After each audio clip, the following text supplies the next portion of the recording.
Good evening, ladies and gentlemen. This is Brock Beard from LastCar.info coming at you after the conclusion of the Forever 400 presented by Mobile One at the Homestead Miami Speedway, where unofficially, pending the results of post-race inspection, we have a dramatic victory by Christopher Bell, punching his ticket into the championship in a thoroughly entertaining race, I have to say, with no shortage of playoff drama. I know we got off to a little bit of an unusual start at Las Vegas. Sometimes we'll have a race in the playoffs where it seems like everybody's pretty evenly matched, and you don't really have any particular drama suffered by one driver or another. Certainly in the case of Christopher Bell back at Chris Buescher being a little bit off the pace at Las Vegas last week and finishing about 11th, being the closest thing to it. But this time around, we had everything from miscues on pit road to accidents to engine failures, any kind of sort of thing that you would expect to completely turn a playoff on its head. Definitely came up in this one and still resulted in a race that had several drivers that were very evenly matched, where really at one point or another, any one of them could have come off and stormed on their way to the victory here. So thoroughly entertaining, I have to say, right off the bat here. I think that this sets up wonderfully for some high drama at Martinsville, as it usually does. And as much as I'm not a huge fan of the playoffs, and I do think a season-long championship in the aggregate would be better to bring attention to every race during the season, I can't deny that really when it comes down to these last couple of rounds where the season seems to really hit the fast forward button and you suddenly realize that there's not that many races left over, you get some pretty dramatic results here. So we'll set the stage here. We'll definitely talk about the LastCar championships as well. We had some developments in all three of the series here, especially with two races where drivers, initially at least in the case of the Truck Series, drivers that had the most bottom fives and bottom tens but not yet finished last this year, did at least one point or another score last place finishes. In one case, it was reversed by a disqualification, and in the other case, unofficially, pending the results of today's post-race inspection, seems to be the case here. Again, congratulations to Chris Bell.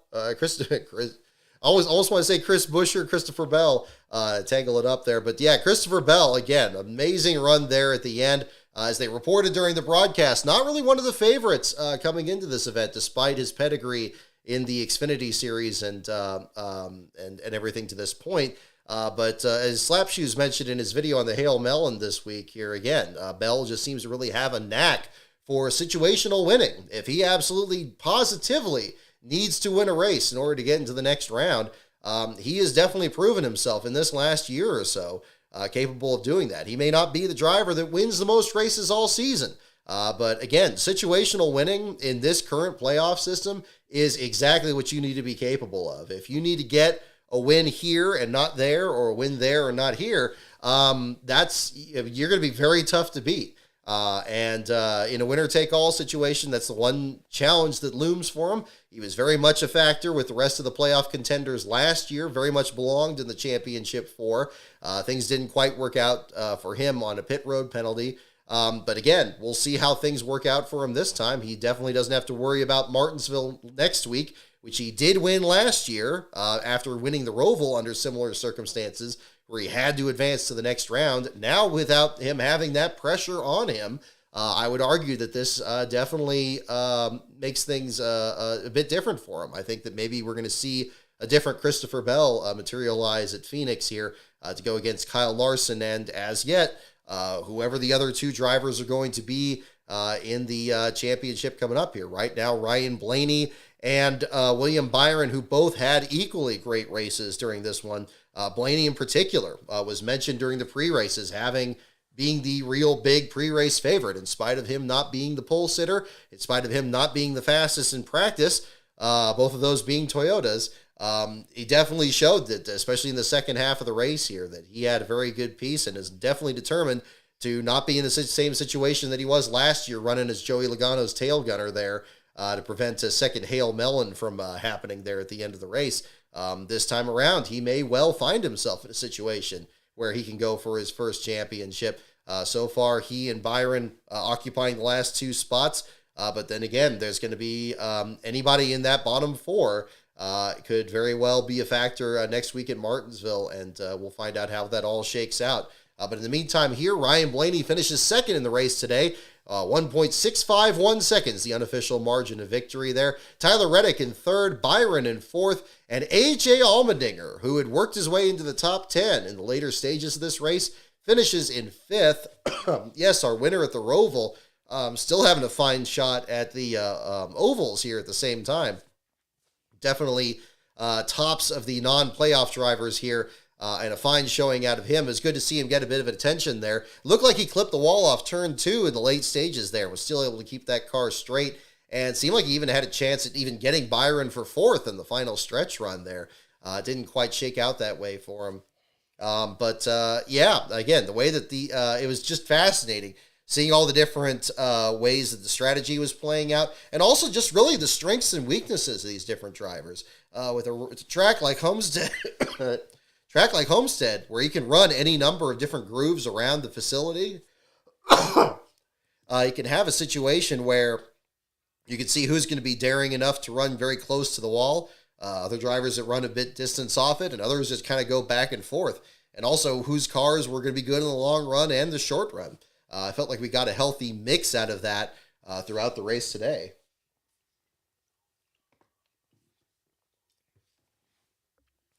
But, again, dramatic events there, really, from the way it worked out here.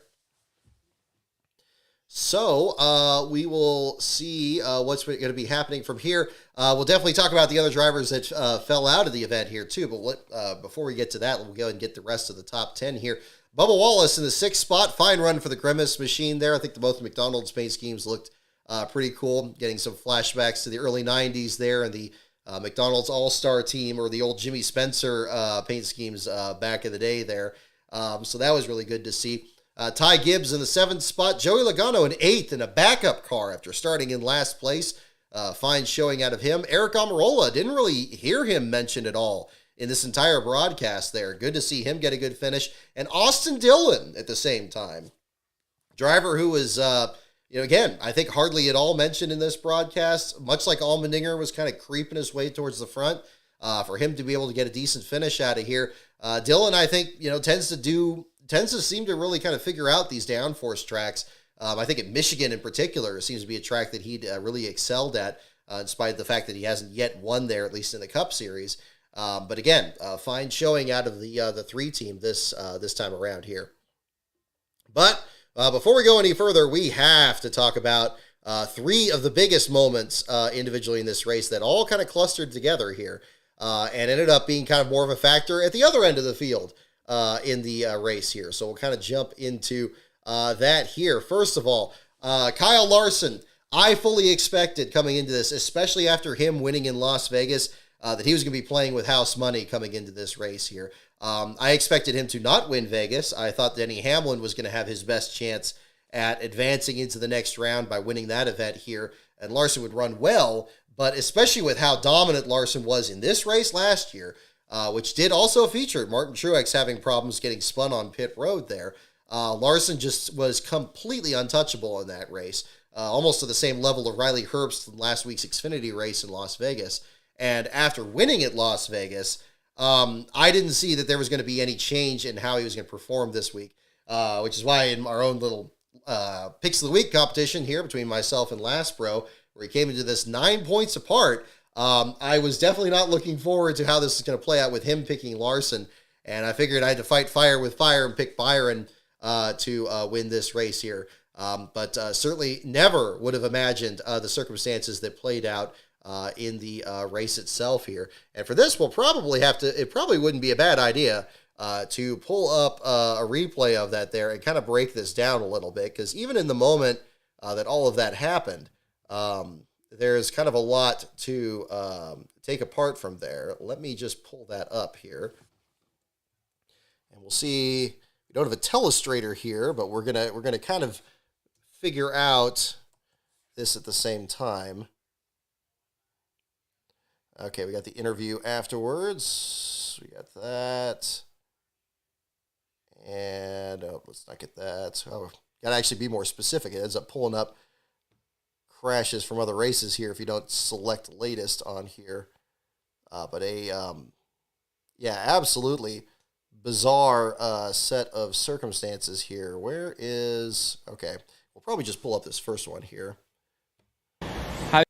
And we got the audio there. We don't really need the audio. We'll probably mute that for this part here, but we'll switch up the second screen here and we'll get that up. Let us get over to there. There we are. Okay, so let's break this down here, folks. So we come down to we're in the final stage of the race. What is this? About 60 laps to go in the event. And Ryan Blaney and Kyle Larson are absolutely putting on a show here between the two of them. And we have, as usual, and we saw this in other instances with other drivers throughout the field, the green flag with the way this was working out was going to be a situation. There we go. Get that loaded up. Getting onto pit road is really tricky at Homestead, which you wouldn't ordinarily think of. I know when you think of tricky entrances to pit road, you're going to think of Dover, you're going to think of Indianapolis, you're going to think of pit roads that are really narrow. But we had definitely some other instances in this. Before this incident, Josh Bilicki spun at the entrance of pit road, had to basically execute like a 4-point turn just to get his car pointed the right direction, ultimately pulled him behind the wall. And then earlier in the race, John Hunter Nemechek overshot his pit stall, which was a real problem for Martin Truex. This didn't get as much attention during the broadcast. Truex actually had to angle his car into the pit stall to such an extent there that it probably cost him a little bit of ground there. Ultimately wasn't a factor in what took him out of the race, but you definitely had that kind of situation there. So getting onto pit road was really tricky. And, ordinarily you think of the access road that's going to be back around the corner here off camera. But then when you're coming off the banking under green and you're not using that access road, it seems to really upset the balance of these cars. And much closer to like a Darlington, where you have just this large extra stretch here of surface here where cars kind of get lost on it. And then suddenly the entrance is much further to the left than you anticipate. I think you maybe have a little bit of a situation with that here. So, of course, with the two top drivers in the field, Ryan Blaney coming in and Kyle Larson, really both of them trying to charge this as best they can. But definitely a situation where you can't overestimate it at the same time, too. And Blaney apparently coming down pit road just a little bit slower than Larson anticipated. And really right here is definitely the critical moment. Now, for those of you that are newer fans, used to be many years ago, you could come in pit road side by side.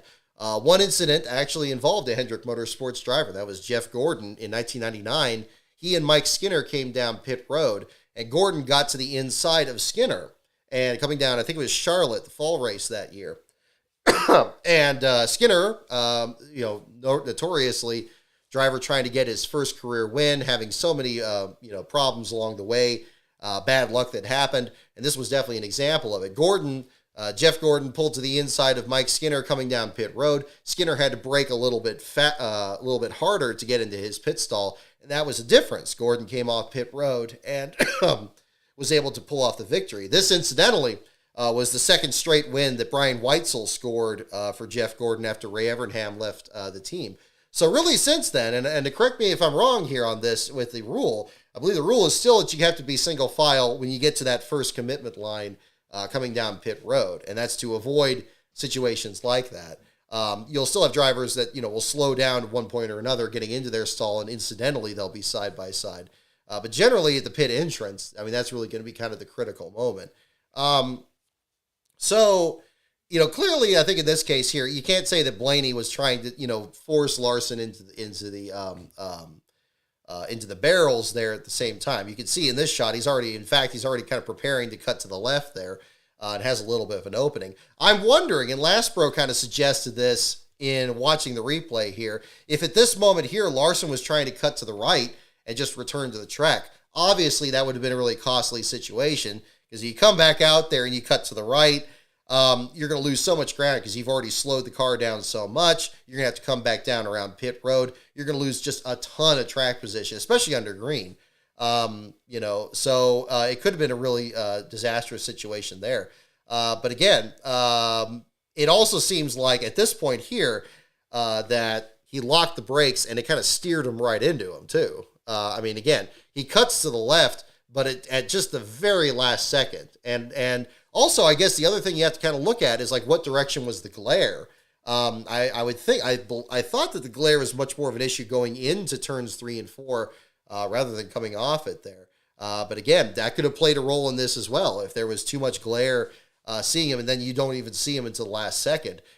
Judging from how late before the impact there, it seemed like he just couldn't see him. Kind of reminiscent of Dale Jarrett's incident late in the 2001 Daytona 500, where you have cars stacking up in front of you, but again, so much glare in front of you. I mean, there's so much more that's done to combat this these days, especially for top teams like this. But I was surprised that this seemed to catch him by surprise as much as it did. So, yeah, I mean, again, the more you look at it, the more it seems like he swung to the outside trying to avoid Blaney. Does get in the back of Blaney's car there a little bit. So even if they were much further, towards pit road and he didn't hit the tire barriers, there's going to be a little bit of damage to both cars as a result of this. And also kind of wondering if that had any factor in Blaney's run. Probably not with the rear bumper cover, but definitely to the nose of Larson's car. But yeah, coming right down there again. You see this so many times. You see on the freeway, somebody just isn't paying attention to traffic in front of them. They see a car in front of them, and they just try to cut, trying to get around them. But again, I wonder why the instinct wasn't to move to the left. And again, I know there's the rule about getting down single file on pit road, but clearly I think any penalty that he would have suffered there wouldn't have been nearly as bad as obviously what happened here. I mean, again, hindsight's 2020, and I think Larson's interview seemed to reflect that at the same time. But yeah, again, it almost seems like seeing here, like the back end of the car has kind of stepped out a little bit. I don't know, from either the brakes locked up or the car just actually trying to jerk the car to the left there to try to avoid it. But regardless, the result is the same. And very lucky that it didn't collect Blaney in the same incident here. Blaney just, because first of all, it's good that you have the sand barriers there too. It really shows like how much speed was scrubbed off of Larson's car, that it deflected him away from the wall, but that deflection could have just as easily put him into the 12 car at the same time. But clearly the amount of damage that was suffered to the right front of his car, there was no way that Larson's car was going to be anywhere near as fast as it was earlier in the event, and ultimately did pull behind the wall during the red flag for the cleanup there. A bizarre situation there. I didn't sense that we were getting a whole lot of speeding penalties, at least from what I heard here. And maybe that would, but with this potentially at the time being the last pit stop or one of the last stops there, Blaney probably came in there more conservatively than he would have expected to. I don't think that he was leading, as much during these previous pit cycles there. At least it didn't seem like that. And certainly not with the second place car this close behind him there. It's just another unfortunate situation. And, it's a screw up on Larson's part, not catastrophic to his playoff bid, of course, with his win last week in Las Vegas. I was wondering if the interview was going to ask if this was his Phoenix car, that they were going to be running at this same race here, and if they're going to piece that back together and run it in a couple weeks. That's what I'm going to certainly would be kind of curious. I don't know if they run the same car at Martinsville they would at Phoenix. I think that's going to be too close of a turnaround there. But it's certainly possible, I think, at a track like this where, again, transitions off the banking and a bit of higher speeds could be a factor. Phoenix being much smaller, of course, but it's still at the same time, again, just having a good handling car that you can get. I'm trying to remember if Larson ran the same car at Homestead and Phoenix last year, because he seemed to be, having a decent run in that race as well. But just a bizarre situation, something that we don't usually see. You think back to 2004, the loose wheel that came off Kurt Busch's car, and he very nearly hitting these same barriers there, and the wheel causing a caution there at the same time. Again, high drama, certainly towards the end of this one here. And then Larson ultimately out of this. We'll take a look at the other replay here. Yeah, again, you can see the brakes locked up well before he gets to the tires, and really, again, trying to just kind of be alongside him here. he definitely catches up to the 12 quicker than he thought, kind of deflects off the 12, but the brake lockup is so early. And at that point, you're just a passenger. I mean, whether you can pump them or not, if you can thread the needle or not, it's just so close at that point there. And oh my goodness, I mean, maybe another foot, maybe 2 feet to the left, probably wouldn't have got that first barrel. Of course, the way they're stacked up 2 by 2 behind it, maybe if he missed this one, he probably still could have got that with the back of the car. Hard to tell. But just a real unfortunate situation. And yeah, I mean, my goodness, he just absolutely clobbered that one there too. But kudos to the safety crews there, not only for having those at the same time, but also making sure they were able to clean that up before too long. Actually, did quite a bit of damage running into Blaney there. Look at that. Look how much the rear bumper was flexed in on the 12 car there at the same time. It seemed like it was more of a glancing blow, but actually when you pause it there, it actually popped it back out actually on the 12. So I guess another positivity to the next gen car. You can bounce off the rear of it and it popped back into shape. You can still see, I guess you can still see it more or less did the same thing on Larson's car. But yeah, almost, it looks more almost like a head-on hit from this angle here. Just getting into it. But man, oh man. Yeah, just an unfortunate situation there. Buckles the hood, kind of pops the splitter there at the same time. I mean, he probably couldn't get to the inside. I mean, the onboard, you really kind of see like how much speed he's carrying. And, we heard from some of the other drivers earlier in the race how slick the track surface was. I can't imagine that the access to pit road was going to be much different. But you kind of reeling that back in. If he kept it straight, he would have hit the back of Blaney's car flush, probably done way more damage than just clipping it there with the left front fender. But then, yeah, I mean, at this point here, you're just staring down the barrel of these sand barrels there. And yeah, I wonder if he could even try to go to the right, but if the brakes are already locked, that probably wasn't even an option at all. So, very quickly, kind of get a little bit of a juke to the left there, so it wasn't straight on. But again, pretty significant damage to that there as well. So, crazy situation that we saw from the results of that too. And then this on top of it, the dynamic duo there of Joe Gibbs Racing.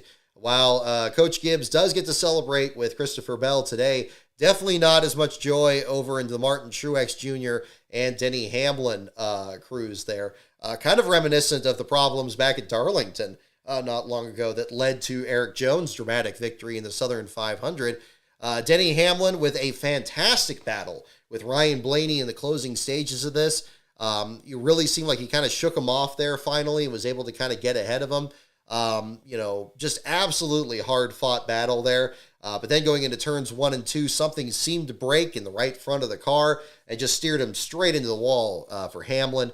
Bounced it off the fence, made it back down pit road, and climbed out of the car, done for the day. Really, again, very evenly matched with a lot of the other playoff contenders. I think we had, although we have no control over this, it's based on just who's eliminated under the point system from, one round to the next. I think we had the right group of 8 in this round of 8. I don't know if you guys feel the same way, but I think that could definitely be argued here. But Denny Hamlin, again, it just came down to being a matter of who blinked first. And as I said earlier, I think this is why it's so important that these cup races be longer, is that, again, the durability of the cars, the some failures that could happen in these cars as well. Even with these, as durable as they are, and again, despite what damage we saw in Larson's car, if you saw the same thing out of like Matt Kenseth at Dover in 04, doing the same thing, can result in much more damage than you see in a car today. That should still be a factor. Really let the team show off how durable they can make these cars, and how they're able to actually make it to the distance there, and how finely tuned a lot of that is. I think you just don't get that with a lot of shorter races out there. It doesn't need to be like Formula One where it's 90-minute races there. I think you should still have 400, 500-mile races out there. Not at every track. Still have a variety there, and you have some drivers that are better in short runs and some in long runs. And you can still have some races. We've seen races like at Phoenix, for example, that have had long runs, even in a race that is only 300 miles long. So that could be the case. But I'm glad that we still have 400 miles at Homestead, and that we could have something like, 500 miles at other tracks here. Because then you could have situations like we saw with Denny Hamlin and Martin Truex Jr. Hamlin bounces off the outside wall. Just a terrible heartbreaker for him there. It doesn't put him in a position where he's too many points beneath the bubble, but in a situation where realistically, unless he gets some stage points and really kind of hopes that the other drivers ahead of him don't capitalize as well as they do, which is pretty unlikely given the fact that we've seen this group of 8 drivers seem to, rise as one in any of these stages, really through the first part of this race and certainly last week at Vegas. I don't anticipate that changing next week. So I'm sure for Hamlin and Truex, 2 drivers that now have multiple Martinsville wins between them, even Truex today, where, he's historically wasn't good there and then suddenly started getting better there in the last couple of years with Gibbs. They got to pull that one off. It could very realistically be a situation where one of those Gibbs drivers makes it and the other one doesn't. We're running out of spots now. We got the 2 spots left in there. I think it's probably going to be unlikely at this point that it's going to be Hamlin and Truex in there, unless just a completely absurd sequence of events occurs. Not to say that's impossible at Martinsville. It is just as much demanding on equipment as it is on tempers and fenders at the same time here. That could very much be the situation there too. But Denny Hamlin out of the race. I was kind of surprised they didn't try to, make some repairs on it. Of course, it was so close to the end of the race and he was already losing laps. And in a race where, and again, we talk about it a lot on the show here with low attrition, where really to that point, you only had 3 cars out of the race, including Larson, with Bilicki and the last place finisher of Harrison Burton already dropped out of the race at that point.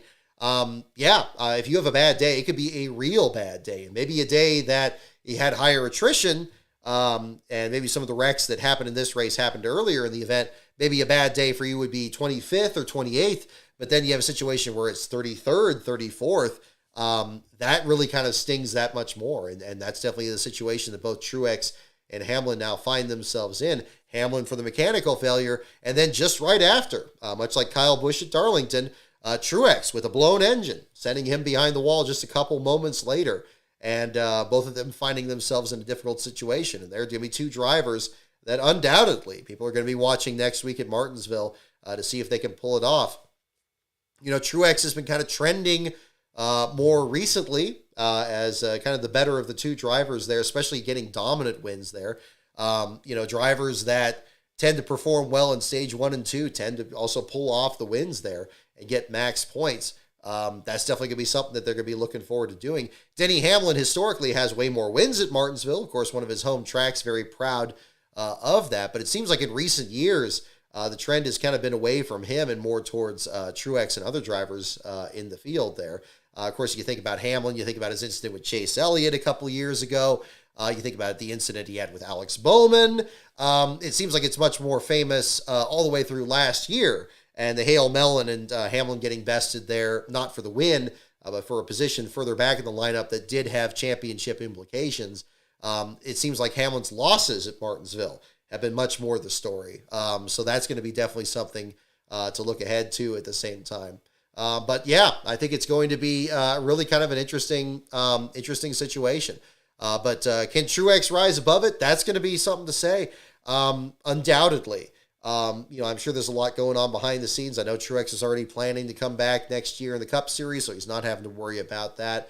Undoubtedly, I'm sure the tragedy in losing Sherry Pollux is another story that I would not blame him at all if that's been a reason for this difficulty in performance here during this stretch run in there. I know that must be very mentally taxing for him. But it's not all on the driver either. It's also on the team and strategy.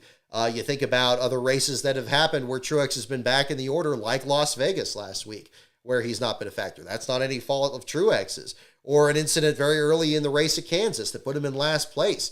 Again, just stuff that just happens early in the event there too.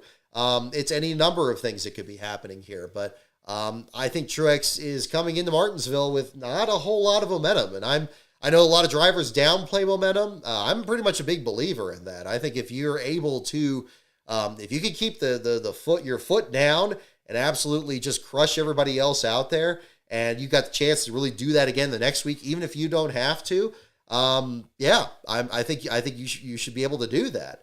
And that's where I think Kyle Larson, I don't blame him for being even more crestfallen from this, even though it didn't have any effect on him making the championship four or his chances at really being a favorite in that championship four.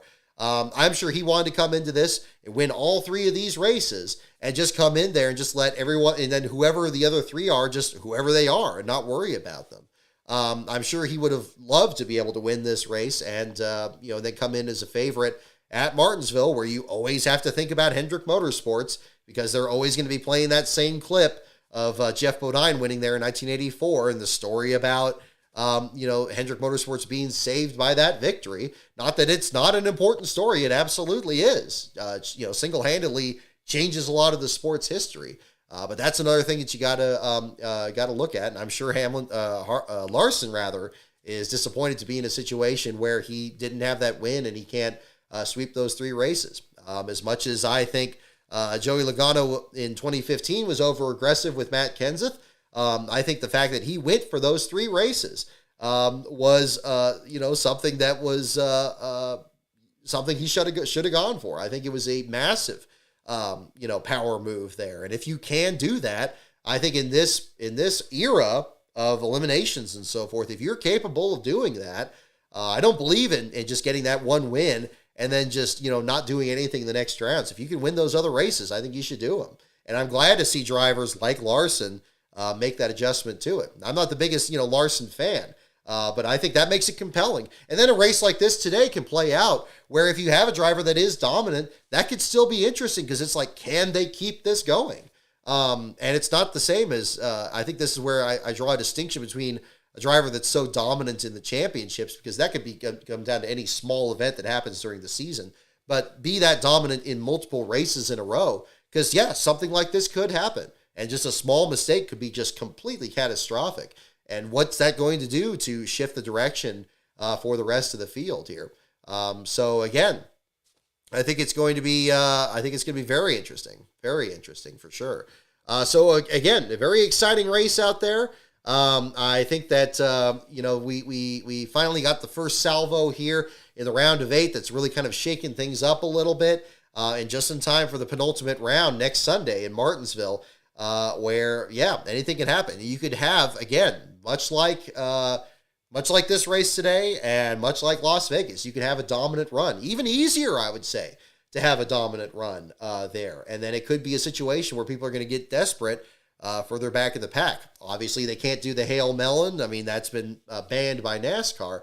But you can see some very aggressive moves, whether it's moving somebody out of the groove or spinning somebody out or knocking them into somebody else up the track. It's going to be interesting. I think it does well to keep Martinsville in that penultimate round. As much as I liked Phoenix being the penultimate round, and I think that it did have a lot of exciting battles there where the championship race was at Homestead. I think, if we have it set up the way it is, I think it's a decent setup. I still think Homestead is a much better championship round than Phoenix. But if you're going to have the craziness happen, it's good to see it build up that way naturally. So your last place finisher in today's Cup Series race, Harrison Burton, his first last place finish, and I believe his 71st Cup Series start. Excuse me a sec. First last place run for the Wood Brothers since 2015, I believe. And back when Ryan Blaney was driving for him. So kind of interesting to see, Matt DiBenedetto didn't finish last in the 21 car those years, and Harrison Burton didn't finish last in these first couple of seasons in it. So again, another measure of consistency there. I think Burton came into this race with the longest active streak without a last place finish, because we saw really a lot of the triple-digit streaks end in this era of the crash clock and so forth. The last of those being Brad Keselowski's that ended in August of 2020 when he finished last at Michigan. Then you think of Harvick and Clint Boyer and Casey Kane and many of these other drivers that, just didn't have last place finishes for very long in their careers. but that was very much a different case there too. But early in the race here, Joey Logano, again, mentioning him in the last place starting spot there, driving the backup car after his incident in practice. Then shifted immediately to Josh Bilicki, who was at the back of the field there, starting towards the rear of the field in the 35th spot there. Bilicki was holding that spot. He was then starting to catch J.J. Yaley, who dropped back. There were 2 laps that were decided by thousandths of a second between Yaley and Bilicki, and that was really exciting to see. Usually you only see that at super speedways, but here at Homestead, we saw some pretty good battles there at the back of the field. This is definitely a track that I would love to do some NASCAR trackside coverage and see some of that in person there, because I think that can make things really interesting for sure. Bilicki ends up being your last place runner for a while until John Hunter Nemechek has an unscheduled stop. He bounced off the wall in turn 2, came down pit road around the same time Kyle Busch and Ryan Preece did earlier. Preece had last place until Nemechek took it over. Nemechek held the spot until you had Ricky Stenhouse's spin off of turn 2, bounced off the wall twice, seemed to break the toe link in the right rear of his car, came back out there, cleared the crash clock on the restart, but not until after he was about 5 laps down. After another stop, after bouncing off the wall again under green, he was about 3 laps down before that incident, and then 5 laps down from there. Looked like Stenhouse is going to be your last place finisher in this, and he was clocking up more than half the distance there, coming up to about 110, 120 laps. We still have 8 races coming into this event that had the last place finisher complete more laps than Stenhouse had completed to that point. And then Harrison Burton, who was up there with Larson, as Larson was falling back with what seemed to be worn tires there towards the end of stage 2, when Blaney was really kind of coming on there in this race. Harrison Burton was up there with Larson, cleared him.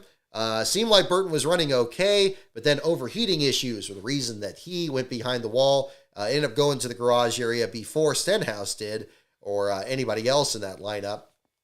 Burton ends up dropping to last place by the time the race restarts for the final stage.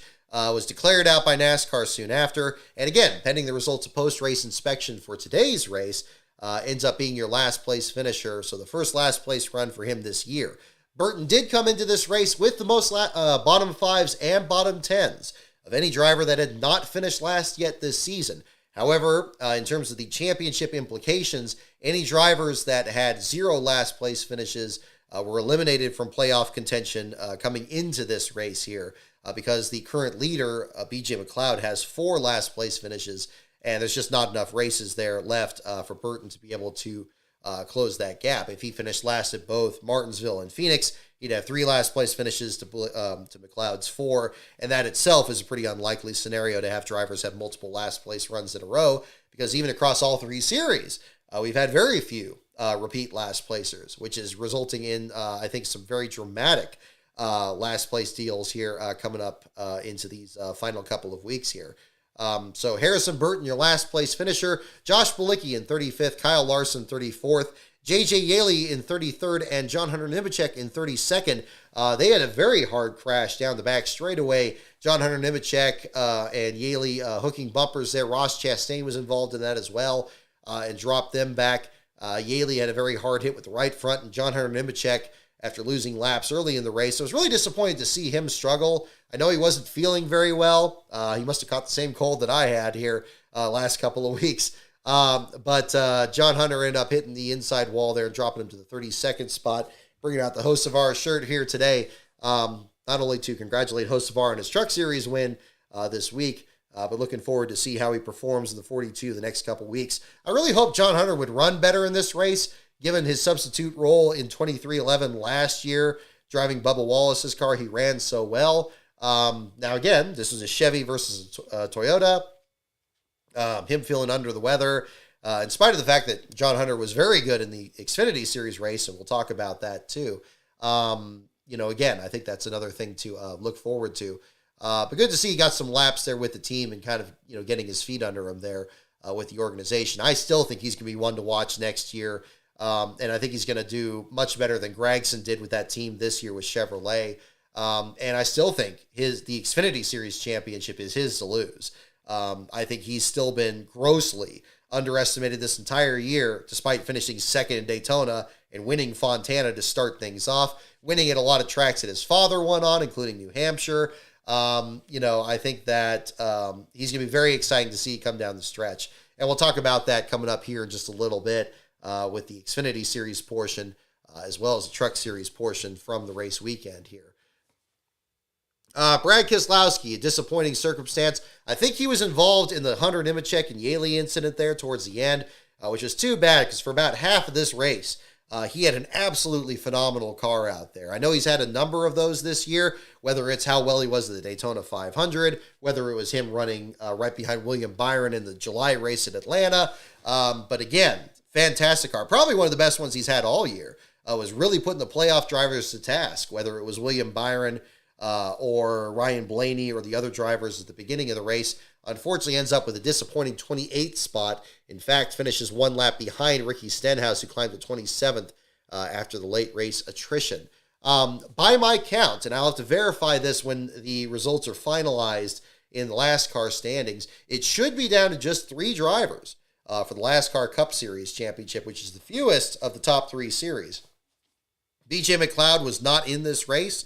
Had 4 last place finishes coming into this. Ty Dillon came into this race with 3 last place finishes, but more bottom 5s and bottom 10s than McLeod, which would put him in a position to take the lead just by finishing in last place, and perhaps be in a situation where it would be hard to beat him coming down the stretch. And then Austin Dillon is the 3rd seed. So it could be down to BJ McLeod and the Dillon brothers in these last couple of rounds. That could itself change at Martinsville if it gets to be a situation where one of the Dillon brothers gets back up there, if Austin Dillon gets his 3rd last place finish, or if Ty Dillon takes the lead from BJ McLeod, it could be down to just a couple of certificates that we're going to have to print up for the Cup Series one. So we'll stay tuned next week at Martinsville as that picture will become a lot clearer. I'll be breaking down these scenarios in our next couple of entry list storylines articles. The next one for Martinsville will be up on Friday in anticipation of the weekend's events there. And then I'll probably post the Phoenix one on Thursday since the first practice for the Truck Series is going to be that evening. So we'll try to cover all of that and get those storylines updated for you guys as well. So those of you looking at the last car battles here will certainly get that at the same time here too for you guys.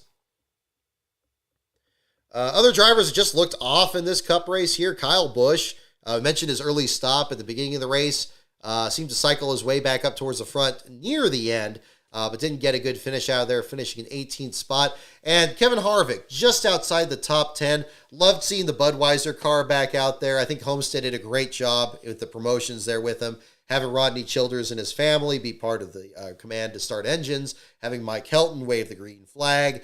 A lot of really cool moments from there. And Harvick himself, finding himself up there, I think about as high as 3rd or 4th for a couple of those restarts. But for whatever reason, it just seemed like whether he didn't have the right lane choice or something else happening in the race there, just didn't shake out for him there. And he ended up dropping further back in the lineup. Still with an 11th place finish. Not a terrible run by any means from this year, but I'm sure pulling off a victory here at the end would be exciting to do. Unfortunately, it's now come down to the final 2 races of the forever season there for him, and they're going to be pretty much the hardest ones to pull off for a non-playoff driver, whether it's punching your ticket in at Martinsville at the last second or going into the Phoenix race itself, where the championship will literally be on the line. Even with Harvick coming in and still having the top 10 streak at Phoenix, which he continued in spite of the win that was taken away from him in the spring race with the late race caution there, and ended up going into William Byron in that event. Anything can happen. We'll find out if it does. We're going to be doing our trackside coverage there at Phoenix very soon. We're going to be departing from here at Last Car headquarters a week from Wednesday and checking out the action. We'll see if we can check out the Thursday evening practice. But failing that, we'll definitely be there Friday through Sunday. I also have some cards I printed out just in anticipation of Derek Cope book that'll be coming out on Tuesday, November 14th. And I've decided, and I talked with my Patreon members about this, and they seemed enthused about this as well. I will be doing a live stream on Tuesday, November 14th to promote that book. It'll be just be myself here. and here at this channel. And what I'm going to attempt to do, we'll see how it goes, is I want to do a live watch-along of the 1990 Daytona 500 by pulling up the NASCAR Classics version so you can see it in high quality and just have some fun from there. We may do some trivia and some giveaways there along the way and just have some fun with that. The plan is right now, the tentative time is going to be 3 p.m. Pacific, 6 p.m. Eastern on Tuesday, November 14th. I may do a promotion for that closer to the date to spread more word on that. And then that date will be also the day that the book will be available in print. There will not be pre-orders, so you will be able to order it that day from the Amazon page. And then, of course, Amazon delivery, you could probably get that, whether you're a Prime member or not. Hopefully get that in just a couple of days there for you guys. We'll work out book signings or signing books here coming up. We'll have some more information on that. I'd like to do something around the Clash in February, if not something around that same time period. Stay tuned for that. We'll probably have some more information on that over the winter. But as I'm talking about the Derek Cope book, before we get into the Xfinity and Truck Series portion of the show here, also mentioned that as of this week, the review window is closed for the preliminary reviews. So those have already been submitted to my editor. We're getting the final details on the rear cover of the book completed next week, as well as adding a page. We had 4 reviews, so big thanks to everyone that are media contacts here that provided reviews to that. We got some excellent words. I was understood from Derek, speaking with his wife Alicia, that he was very touched by the reviews on this, and I am very much pleased with the response to this at the same time too. So hopefully that will augur well for the book itself once it comes out on Tuesday, November 14th. We'll have the files submitted there before we go to Phoenix, and then we're going to just count down the days there until the release. The last missing piece there will be just making a couple tweaks to the audiobook. Again, we got some good reviews on that last couple of weeks there, so I want to kind of make sure that is up to date. So it's 1-to-1 there with the books. And again, that will be unabridged. It'll be the full book there, of course. And so you can check that out. So for those of you that prefer audiobooks, this again will be narrated by myself. It's not going to be from a different narrator like it was with the JD book. Again, another advantage of it being self-published. And that will be available around the 14th. Audiobook processing takes a little bit longer, but certainly for the holidays, it'll be available there. So if you like to gift audiobooks, that'll definitely be an option for that too. So so we're going to do that. And so keep an eye on that. But again, Tuesday, November 14th, 3 p.m. Pacific, 6 p.m. Eastern, we'll be doing a watch-along of the 1990 Daytona 500 here, and we'll just have some fun with that. Hopefully that'll go okay. I haven't done a watch-along with NASCAR Classics. Hopefully it's not a problem. We'll figure that out. But I'd like to kind of experiment with that too after we talked about doing maybe some live streams with the with this great new footage that we now have access to and is being updated. Kudos to the folks over at NASCAR Classics for continuing to upload new races to the server there that we can all enjoy. And maybe we'll do some more if this one goes well for the Cope one. We'll probably do some watch-alongs for some other races too. And if you guys like to join on that, definitely stay tuned to my Twitter at LastCarOnBrock for more details on all of that at the same time. With that, let's go into the Xfinity Series race from this weekend. Again, I would have to say all 3 races this weekend were absolutely fantastic. I was a little bit nervous coming into this one that the Cup race wasn't going to be able to keep carrying the water for Xfinity and Trucks.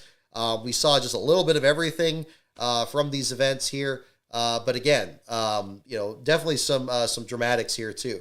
First of all, for the Xfinity race, congratulations to Sam Mayer, who has now punched his ticket into the Xfinity Series Championship for. After a season that he scored his first career win at Road America at his home track, since scored other victories, including Watkins Glen, and now pulls off this one here. It's going to definitely be something interesting to see. Doesn't have to stress about the Martinsville race next week. Riley Herbst very nearly came close to scoring his second consecutive victory after breaking through with his career first win. I think it gives reason to people to be excited about how that 98 car is going to perform next year. And frankly, I still am excited about him potentially getting some more Cup Series starts, given how well he performed at Talladega. I would fully expect him to have a decent ride in the Daytona 500, whether it continues this combined effort with Stewart Haas and the Rick Ware racing effort, or if it's a different organization. like it was at Talladega, where it was with Front Row Motorsports, I would fully expect him to find a ride for Daytona. I think that would be a wise choice for anybody out there, and we'll see what performance he can put together out there. John Hunter Nemechek almost pointed his way into the championship here, continues his strong season with a third-place finish. Austin Hill in fourth. Dale Earnhardt Jr. in his second one-off race comes back in the same car that caught fire with the cuff of his uniform there at Bristol, running another beautiful paint scheme in the Bass Pro Shop steel, and comes home with a strong fifth-place finish. Good to see that out of him there. Daniel Hemrick, Parker Kligerman, Brandon Jones, Sammy Smith, and kudos to Joe Graff Jr. with a top 10 finish there. I believe his third of this year, third or fourth for the Joe Gibbs effort there. Good to see him get a good finish out of the number 19 car there and the Wawa sponsorship there. Also seeing Derek Kraus was definitely a big name from that race as well. Talking about non-playoff drivers really taking the playoff drivers to task there. Kraus competing for a stage victory there along the way and then finishing in the 11th spot there. Good job by him.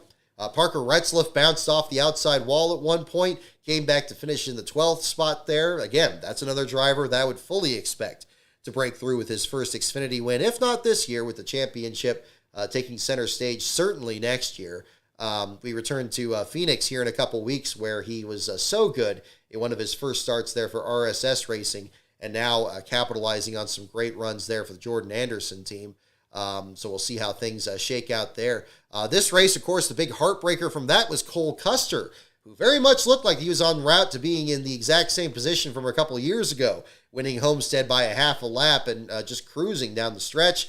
Had another fantastic run out there, was leading 114 of the first 200 laps. Unfortunately, flat tire bounces off the outside wall, unscheduled stop there, just a catastrophic event there for him, dropping him back in 13th in points, although maybe not the biggest catastrophe, as he still remains within striking distance of maintaining his spot in the top four. There were other drivers that had even bigger problems there. Chandler Smith involved in a very big crash with Brett Moffitt down the back straightaway there. Both of them involved in an incident. Smith tried to run with the fender ripped off of his car, trying to get as many laps completed as he could. Unfortunately, the engine let go, drops him back into 34th, and he finds himself in a must-win situation at Martinsville. This all happening in the background at the same time that Toyota has bought out Smith's contract for next year. It's expected that he goes back to Joe Gibbs. We just saw the tweet this morning that he and Kaulig Racing have parted ways effective at the end of this season. So again, it's going to be a difficult uphill battle for him. Not to say that he can't pull off Martinsville and still make his way into the championship four, but we're going to have to find out what happens on that end. Another driver that had problems, Sheldon Creed, had a fluid leak at the very beginning of the race. Seemed like it was going to be a short day for him. Fought back from a couple of issues, tried to get his way up there. Similar to Kevin Harvick in today's race there, trying to use track position on restarts to get a good run, but every time the field just swallowed him up and ultimately came down pit road with the car smoking, drops back to the 26th spot after leading 4 laps there. So an unfortunate run for him. Another driver with problems of his own, Justin Allgaier. Never seems like it's a straight path for this kid whenever it comes down to the championship. No matter how fast he is at one point of the season or another, it just ends up being a different series of problems for him. 15th place finish may not sound that bad, but again, when you have other drivers, even Sammy Smith getting into the top 10 there and having a somewhat decent run, despite not really being much of a factor in the playoffs there, it's still going to be a difficult situation there for him. Still finds himself within striking distance, but it's going to be kind of a real battle in the middle of the pack there, especially with Sam Mayer now being the only driver to lock himself in on a win. Again, anything can happen, even with John Hunter having a nice cushion. We saw in the past of the Truck Series that John Hunter had a incident with lap traffic there that took him out of championship contention. We've seen him have incidents at Phoenix. Nothing is over until it's over. And Sam Mayer is going to be very tough with whoever the other 3 drivers are in there. I would fully expect, and I would be very surprised, if 2 of those remaining 3 spots weren't John Hunter Nemechek and Austin Hill. I think they have absolutely, between the both of them, been more than deserving of finding spots in there. Not to say that Mayer didn't. Absolutely, his second half of this season, he has really gotten his feet under him. If Riley Herbst had gotten his feet under him before the playoffs started, would put him in the same situation of peaking at the right time. And we may very well see Herbst be a factor at both Martinsville and Phoenix, even as a non-playoff driver. I'm not sure what these drivers are warned about coming into there. You always hear about drivers backing off, like when Kyle Larson was so good a few years ago at Homestead when he wasn't a playoff driver, but still being that fast. We'll find out what happens there. But I would fully expect Nemechek and Hill to make it in. Nothing is guaranteed, but I'd be surprised if they missed it, honestly. And then the fourth spot could go to anybody. Probably Custer. I know everybody's been hyping him all year. He's been kind of the media darling with his Cup Series experience. Not to say that Cup experience has been particularly good, so I don't get where that comes from. I know John Hunter had problems with Front Row Motorsports, but that also wasn't a Stewart-Haas racing car. So say what you will about that team's performance there, too. I think that John Hunter did at least as well as Todd Yolen's been doing in the car this year. I think that was much more of a limitation of the equipment there, too. So, again, I think that's another thing you got to be looking at going forward here, too. But we'll find out. I think it'll be interesting. The other thing at the tail end of the field, this was a bit of a heartbreaker for sure. Ryan Newman getting back out there and driving for Carl Long. Incidentally, both Newman and Long competed for the Rookie of the Year in the Cup Series in 2002. And it's very interesting to see them now teamed up in these circumstances where Newman, who won Rookie of the Year after winning at New Hampshire that fall and beating Jimmy Johnson to win it on consistency, is now driving for Carl Long as a team owner in the Xfinity Series. Long himself is no slouch at Homestead in particular. Keep in mind last year that J.J. Yaley, who did finish last in that race, still qualified 14th and had a fine run going in the early laps of that one, as well as Timmy Hill, who qualified 22nd with a two-car team there in that effort, having a good showing. I think Newman, if things had turned out a little bit better, would have been much better circumstance. Unfortunately, the situation was, according to the team, when they tweeted afterwards, a piece of debris kicked up off the track, hit the gear cooler, caused a leak that got on the rear tires. It's very fortunate Newman didn't actually slip in his own fluid and cause a wreck. I think that really speaks to how the quality of Newman's driving skills today here. But unfortunately, it was an early exit. The team couldn't fix that situation there, and they were out of the race there after 27 laps. CJ McLaughlin had a fire on pit road. Good to see him get out of the car without serious incident there. Dawson Cram with apparently, it sounded like it was a loose wheel, but I'm hearing more reports that it was an axle situation that led to the 74 hitting the wall there. I'm sure that'll be something that NASCAR will look at as to whether there will be any penalties for the pit crew there under the rules they have about loose wheels. But we'll find out what the situation is. It seems like NASCAR casts a pretty broad definition of that penalty going forward, but we'll find out. Regardless, Cram, Mike Harmon's team there definitely did not want to tear up any equipment. They tried to avoid that whenever possible, but unfortunately ends up with a pretty hard hit there, finishing in the 36th spot. Brett Moffitt involved in the Chandler Smith incident. Moffitt and Smith rounding out your bottom five there at the same time. Terrible break for Moffitt, who qualified 6th and was running really well, kind of threading the needle, getting back up towards the top 10 when the accident happened. So that was an unfortunate deal for him there at the same time. Other drivers with some quietly solid runs. Ryan Sieg now locking up the SIAP sponsor for full-time in next season in 2024. Ends up with a 14th place finish. Kyle Weatherman in the 16th spot for Mario Gosselin in the 91 car. Again, a driver that's been very clutch out there. One of the best of the rest that usually is just outside the top 10 there. And Gosselin's effort as well. Very competitive with the likes of the Siegs and the Jordan Anderson teams and so forth. Parker Kligerman still getting in the top 10 there in the 7th spot. A lot was mentioned about Mason Massey, and I want to give a shout out to him as well. I was not aware of the story about him dealing with the stutter in his life there too. I thought Rick Allen was very clumsy in how he brought it back up in the broadcast, but I thought Dave Burns did a much superior job in talking to him on pit road there. And really amazing. I had talked to him before at Fontana in I believe it was 2020. It was after 2020 because it was 2020 he had the race that he started Bristol and he missed half the distance because of a mechanical issue. He came back out. So it must have been either this year or last year. But yeah, again, he was very articulate, and I'm sure with those conditions, that's really difficult to deal with there. And kudos to him for bringing more focus to that and working through that there at the same time. But I the way Rick Allen brought up, I didn't like the way he did it. It was very much the same as how he brought up Ty Gibbs with the tragedy of last year, a couple weeks ago. It was very clumsy, and he probably needed either a script in front of him to say it right or just not mention it at all and just leave it alone. You could have just said, hey, there was a great segment that Dave Burns did earlier. I encourage you to see it as he's dealing with things in his life. You just leave it at that. The way he said it, he made it sound like, when Lastbro was watching it with me, he's like, wait a minute, is he like doing a doxing thing? Is he saying this when people don't know it about him or something?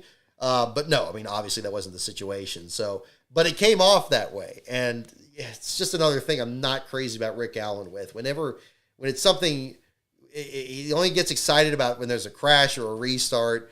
And there's just other moments where he's trying to kind of loosen up a little bit and bring human interest stories into it. He's terrible at doing that. And he's terrible at doing the whole postcard thing with like the scenes that you can do in the city. He's like, there's lots of things you can do in Miami. And it's like, oh God, just let Junior do that or something. I don't know.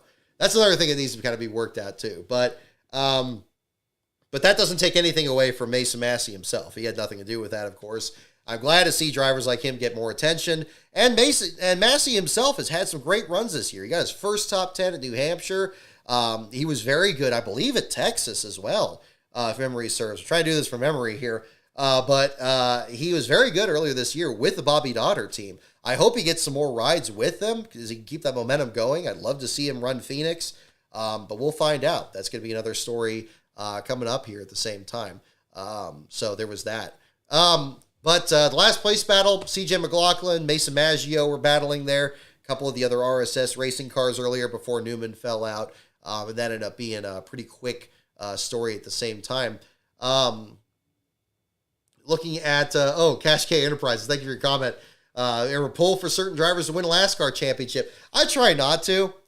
Obviously no driver wants to get a NASCAR certificate in the direct there. But again, I think that it's always, I try to just kind of go with the flow there, which I think generally speaking, when you're doing media of any kind, you probably don't want to be pulling for anybody. I kind of have my own fantasy competition, which I'm going to be happily dunking on Lastbro about, because he picked Larson and I got Byron, and hopefully Byron, knockwood, does not get disqualified, so that we can still be, I can still get a little bit of breathing room in these last couple of races. But in terms of the NASCAR championship, don't really have anybody that I pull for on that.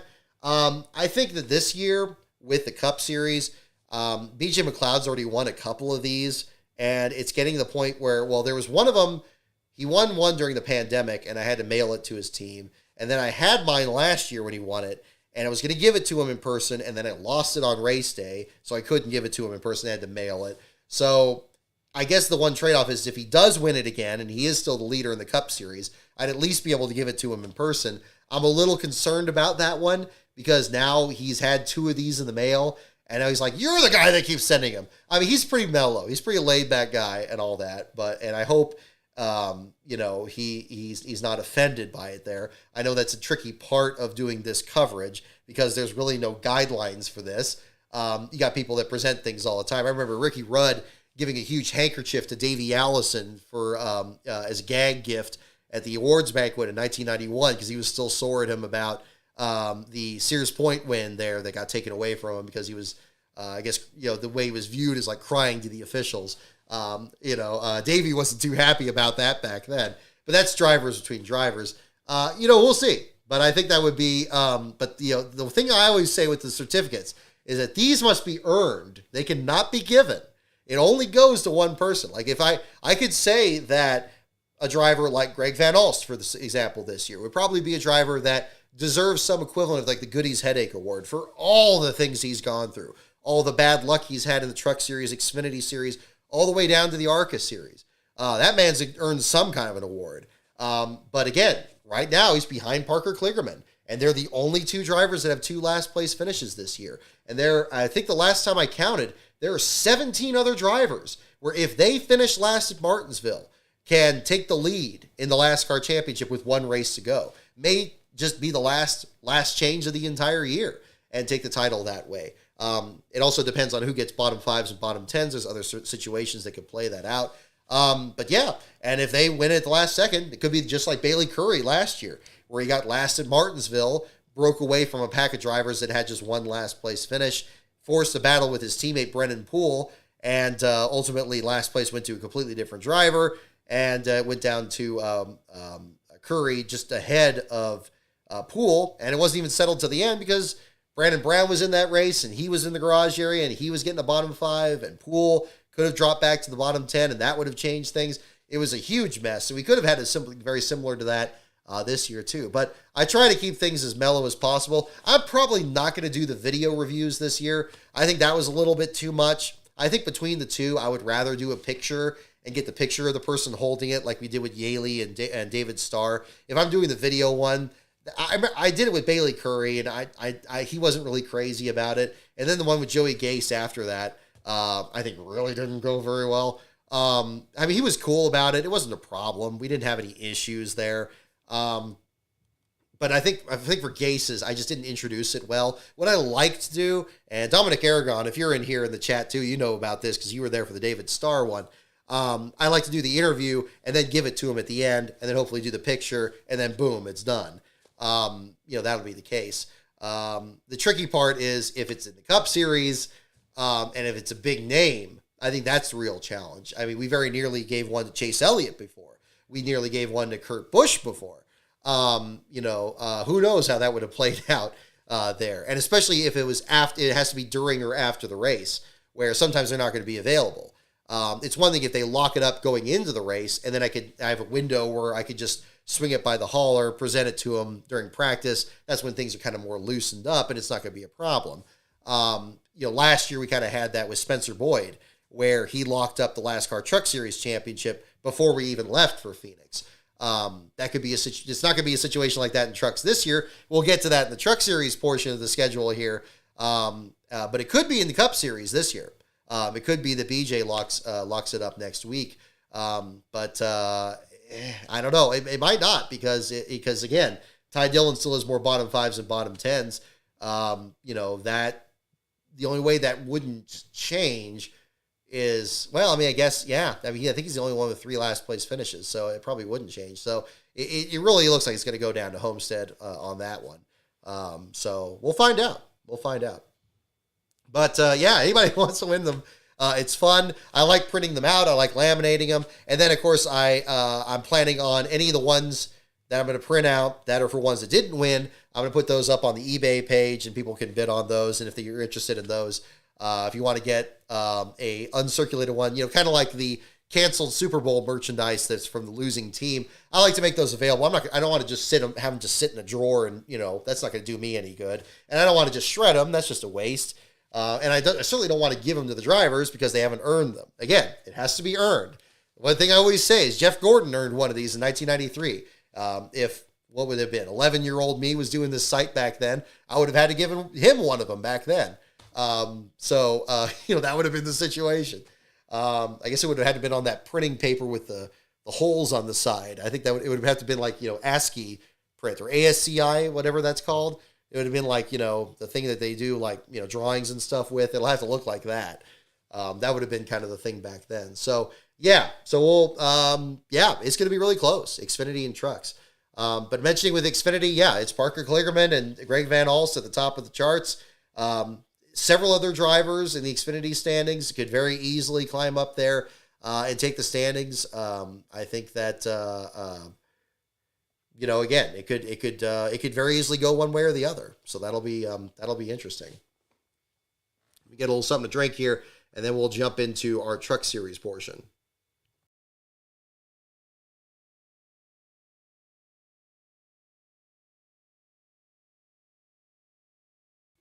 Kudos to the Legacy Motor Club for making this. It's so rare in the Cup Series that we have driver changes during the season. And perhaps the circumstances of Gregson's departure kind of required this. But given Hocevar's excellent runs in the 42 this year, yes, he had the wreck at Talladega and Vegas in his last couple of starts, but I don't think that takes anything away from how good he was at Darlington and especially Bristol in his performances this year. It was actually kind of a relief to talk about him this week. Oh, yeah, we got to talk about that too, don't we? But kudos to them for making this, because I thought it was kind of cool that they did merch for different drivers in the series there too. What a crazy week this was on that too. I'll touch on this a little bit before we get into the truck series portion here. How about that? After we did the show, Carson Hocevar was last place finisher last week in Las Vegas. Seemed like it was a pretty open and shut story. Then, of course, we get this news about the shock length issue on Ryan Blaney's car. And then Blaney's disqualified. So I'm working on that article that night and getting that all set up and trying to get that going there.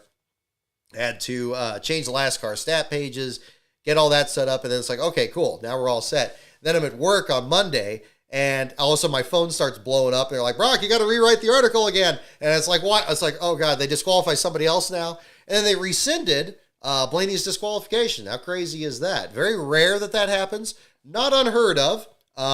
We had Matt Mills versus Noah Gragson at Darlington last year, where Mills ended up getting awarded last place twice and had to rewrite the article there. That went, I think, into the middle of the week, if I remember correctly. It wasn't an inspection issue, but apparently it was a successful appeal by the JR Motorsports team at the time. Yeah, unusual in the Cup Series for sure, and especially with the narrow margins that the next-gen car is. You would think that they would be really strict about that. But clearly it was a situation where it was an issue with the equipment, not with the car. And so that was definitely a way that it played out. So you had that situation. So that was pretty fun this week. Rewriting the article, hopefully got the story a bit more attention. I like that Carson Hocevar even noticed on Twitter where he was like, hey, I didn't finish last. And then I was like, yeah, you didn't. Congratulations. And then it's like next day, it's like, oh, sorry, Carson. And then here it is again. So definitely wanted to fly the colors here. This just happened to be coming in the same week there. So I thought it'd be kind of fun to bring this back out here at the same time to recognize the last place finisher of the Cup Series race in Las Vegas last week. But I'm very excited to see how Carson does in the Martinsville race and the Phoenix race these next couple of weeks. I think especially given how good he was at Darlington, really, and Bristol. I'm very excited about Martinsville in particular. Maybe you have a chance at maybe a top 15 or even a top 10 in that 42 car. That would be really cool to see. Even with all the playoff drama that undoubtedly is going to be taking center stage in that event there too. This leads us perfectly into talking about the Truck Series action from this week. Congratulations to Carson Hocevar for punching his ticket into the championship four there with a dramatic win there, leading the final 11 laps there to beat Ben Rhodes. Didn't play out that way initially. It was going to be Zane Smith in second place there, who had come up just short of punching his ticket in and defending his championship bid. Up until that point, we had a pretty intense battle there in the garage area between Spencer Davis and Spencer Boyd, the two Spencers in the field there. Spencer Davis, you may recall back at Kansas, ended up your last place finisher because he was involved in a practice accident. The team did not have a backup truck at the Roper Racing effort. They had to bang the dents back out on the 0-4, send him back out there, and he basically start and parked in the first couple laps and ended up with the last place finish that incidentally did put him into last car contention. Spencer Boyd came into this race as the defending last car Truck Series champion, did, as I mentioned, lock up the last car Truck Series championship going into Phoenix, where we were presenting him with a certificate not long after Armani Williams and Keith McGee's accident in the opening laps of that race there. Spencer Boyd ended up having an incident on the track in this race and pulled to the inside and stopped and climbed out. By climbing out, he ended up ending up with a DNF as a result of that. Team wasn't able to make any repairs to it. There was word about a fire in the cockpit. This has not been confirmed, but it would explain perhaps why he came out of the truck that quickly. Memory serves that Boyd actually had a cockpit fire, a very serious one at IRP last year, where he had to hop out of the truck, and that part, the cockpit was involved in that. So I don't know what exactly has been happening with his organization. He seems to get a lot of different great sponsors on board. Crow Equipment was on board. They did a hat giveaway this week. It looked like it was like a real successful, exciting promotion. but unfortunately results just didn't show there. And unofficially at the time, he was your last place finisher. He, like Harrison Burton today, came into that race with the most bottom fives and bottom tens of any driver that had not yet finished last. Boyd did not finish last in any of the previous rounds this season, which is a significant improvement over last year when he racked up, I believe, 3 in the final 6 or 7 races. This time here, he looked like he was going to be a last place finisher, but as social media indicated there, a lot of issues there with the windshield on Zane Smith's truck there. A brace support there wasn't quite working. Reminiscent of the big kerfluffle about the windscreen, the rear windscreen on Kevin Harvick's car a couple of years ago there on the Cup Series side. But Zane Smith ultimately disqualified because of that. As we speak, that truck is now being sent to research and development. For further news on that, we'll see what the full effect of the penalty is. But in the short term, he was disqualified.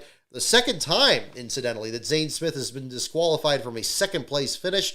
The other was a return race at Las Vegas last year, where Smith had bounced back from fender damage to finish second in that race there. Unfortunately, in that case, he was also disqualified, and that disqualification did stick. 2 of his 3 last-place finishes in the Truck Series have now been disqualifications. The other was a crash at the Daytona Road Course in 2021. So these 2 with Front Row Motorsports.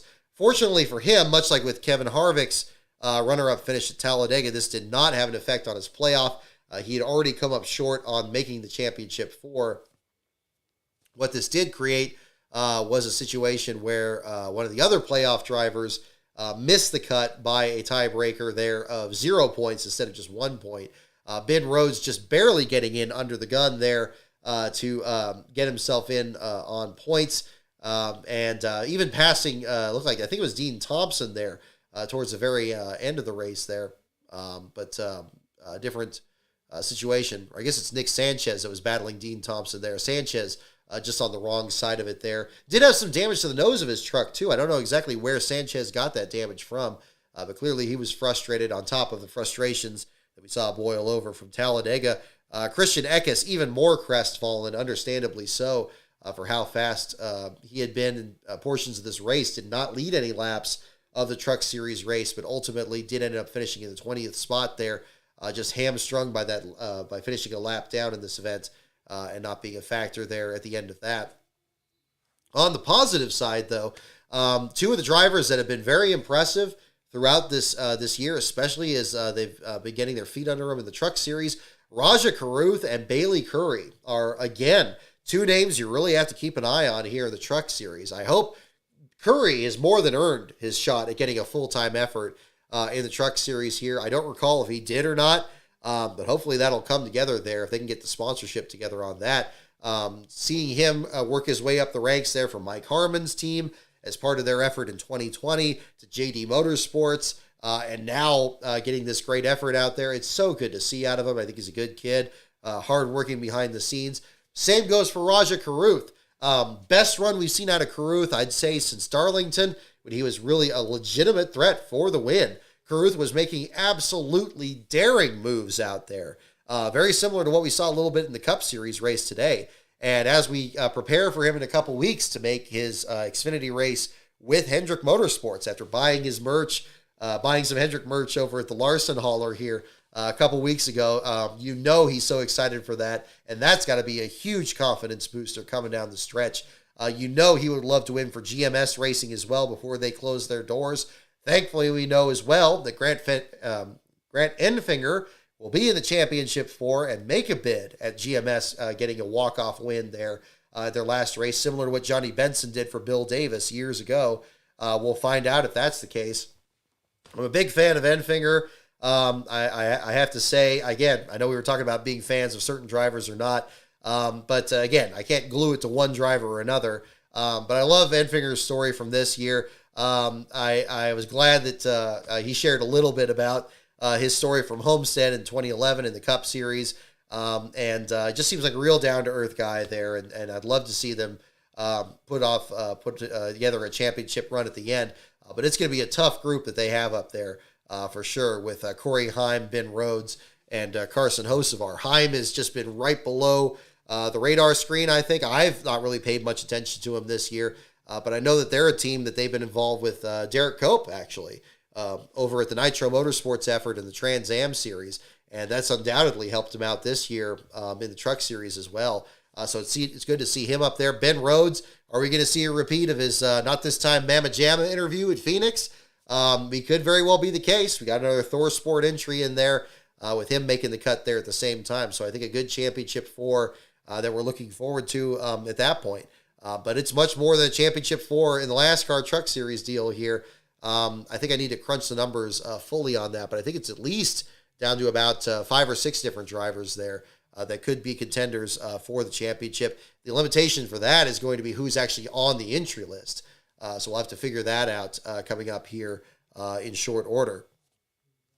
Speaking of which there, we talked about Greg Van Alst in the Xfinity Series. Certainly hope he's doing better after the injury that kept him out of the Truck Series for these last couple of rounds.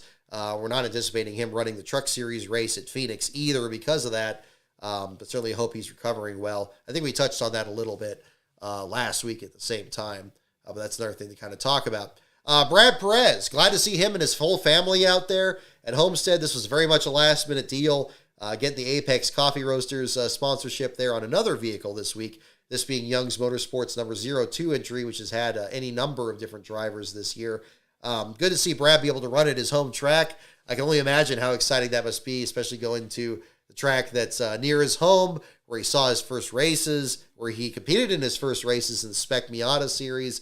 That was really cool to see. Unfortunately, he had a flat tire that dropped him back a bit, but that doesn't negate the fact that he had a great qualifying run out there, and that he still salvaged a 24th place finish out of that race as well. So good to see there at the same time. Good to see Marco Andretti back in the Truck Series as well. We're going to see him at Phoenix there in a couple of weeks. And Trevor Bayne, despite all kinds of problems that the number 25 had with the transmission issue, was also, like Brad Perez's deal, a very last-minute effort, putting him in the truck in place of Chandler Smith from Talladega. Again, good to see Trevor Bayne get a decent finish out there, finishing in the 14th spot. Jake Garcia in 15th after he was announced already. He's not going to drive the McAnally effort next year. We're still seeing what his efforts are going to be. And yeah, a lot of different stories through there. The other story at the back of the field, I mean, again, when I talked about Spencer Davis and then other drivers as well, mentioning Tyler Ankrum further up the order there, electrical issues were the story of the Truck Series race and certainly the attrition back there. Again, Spencer Davis having all kinds of problems with voltage led to problems with not getting enough RPMs. Truck was overheating. Went behind the wall. Seemed like he was going to be a last place runner for sure before Spencer Boyd's issue on the back straightaway actually put him out. And then, of course, the disqualification for Zane Smith. I believe Smith himself is actually one of the contenders that's in position to pull off the NASCAR Truck Series championship. I'll have to kind of look at that again there in the standings. As I do this at the same time, I also want to give some thanks to us people. We had several people taking great pictures this weekend. Jared Haas has always done some great photography there over at the track. But especially Sim Racing Media provided some great pictures of the Saturday races in the Truck Series and the Xfinity. And I want to give a big thanks to him as well. So big kudos to him for the pictures that were provided. Looking at the Truck Series standing, Josh Rialm and Keith McGee are your leaders in the NASCAR Truck Series Championship. Both of them with very few bottom 5s and bottom 10s since they've been part-time. McGee in particular has done very few starts there too. But right behind them there, you got to look at Dean Thompson, Colby Howard, Zane Smith, and I believe Lawless Allen is the last driver among the full-timers that's in contention.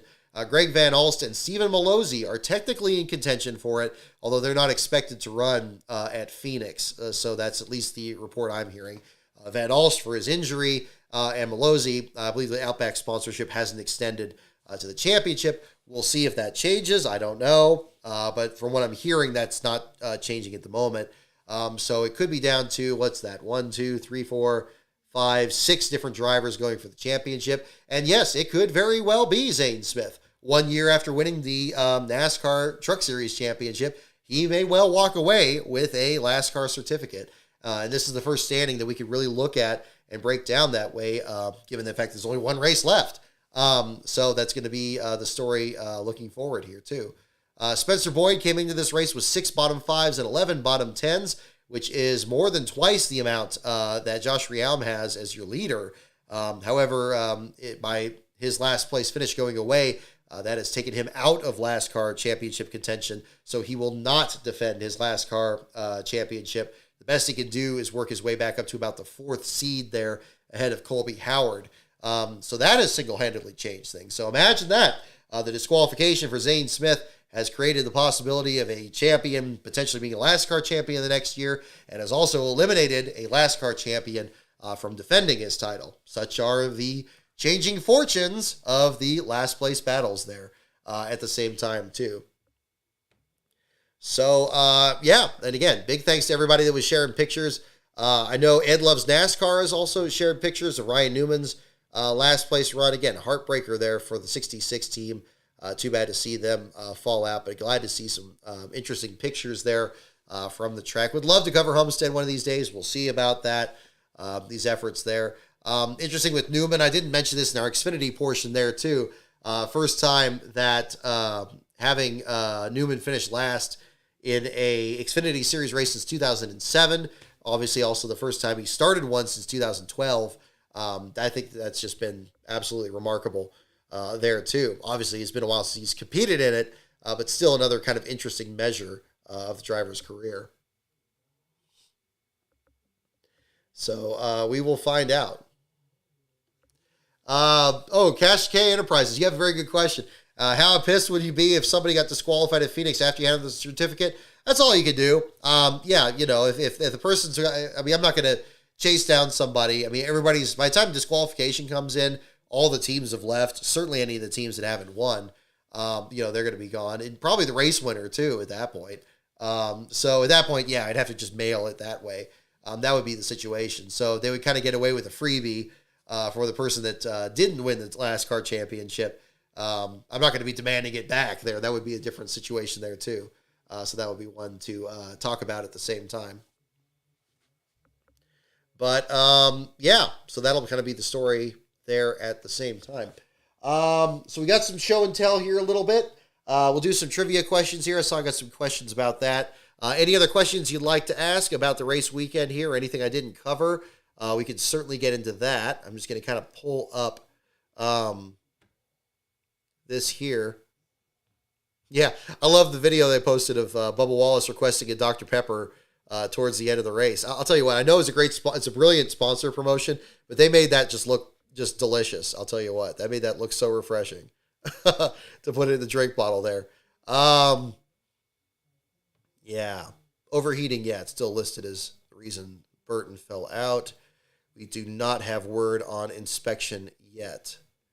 Beautiful sunset from Homestead, too. Caitlin Vinci posting a great picture. If you check out Bob Pockrass's Twitter page, you'll see that, too. And actually, Pockrass's page reminded me of this, too. Sonoma Raceway having its first repave since 2003. I guess I'm excited about that. It seems like it helped the racing at Road America this year with all that. I know our William Saki, that's his home track up there. He probably could comment on that much more than I can. Yeah, I mean, I'll be interested to see. I think the surface could use a bit of a spruce up there. I mean, there's, you know, you get a little older surface there, and of course you get some hot weather. It still rolls through the Bay Area, even in that region there, where it's kind of on the other side of the rain shadow effect, where more on the East Bay, you're gonna have much drier weather. But yeah, I mean, it wouldn't hurt. I mean, we'll go ahead and see it there, and I think that'll be exciting. It's probably the reason the race didn't get moved to the spring too. But I'm not against it. I mean, I'm all for it. I think that, you know, it's always, I'm glad to hear that money's being put into the track. Let me put it that way.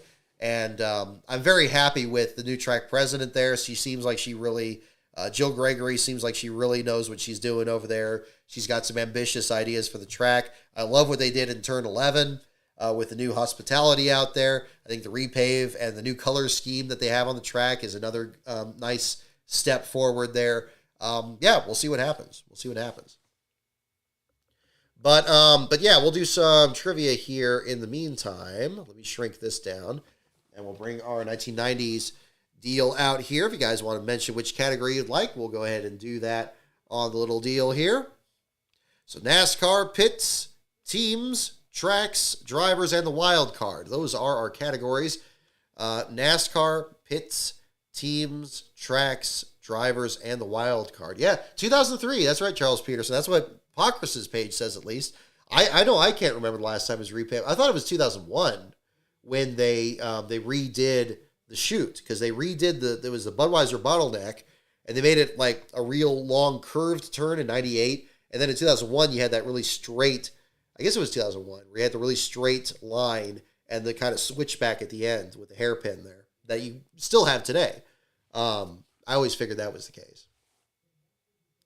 Again, the categories are NASCAR, pits, teams, tracks, drivers, and the wild card. So there you go. A couple things here on show and tell. So a little something different here, folks. I want to give a particular shout out to Last Mom here.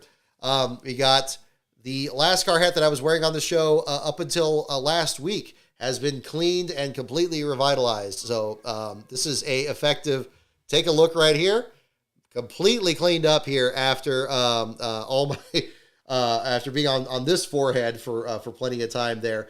Got it OxyCleaned and spruced up there. So it just goes to show these hats wear like iron. I'll tell you what. So we got the deal there. Actually, not too different from the one I'm wearing right now here at the point. So there it is right there. So getting that all cleaned up here at the same time. I'll mention this at the same time that one thing I'm working on is getting a couple more of these hats embroidered for the eBay shop. Originally, I had done a different price because I was just going to make them to order as people were interested in them. It occurs to me that it would probably be better and quicker to just have some hats on hand and just have those available if anybody orders them.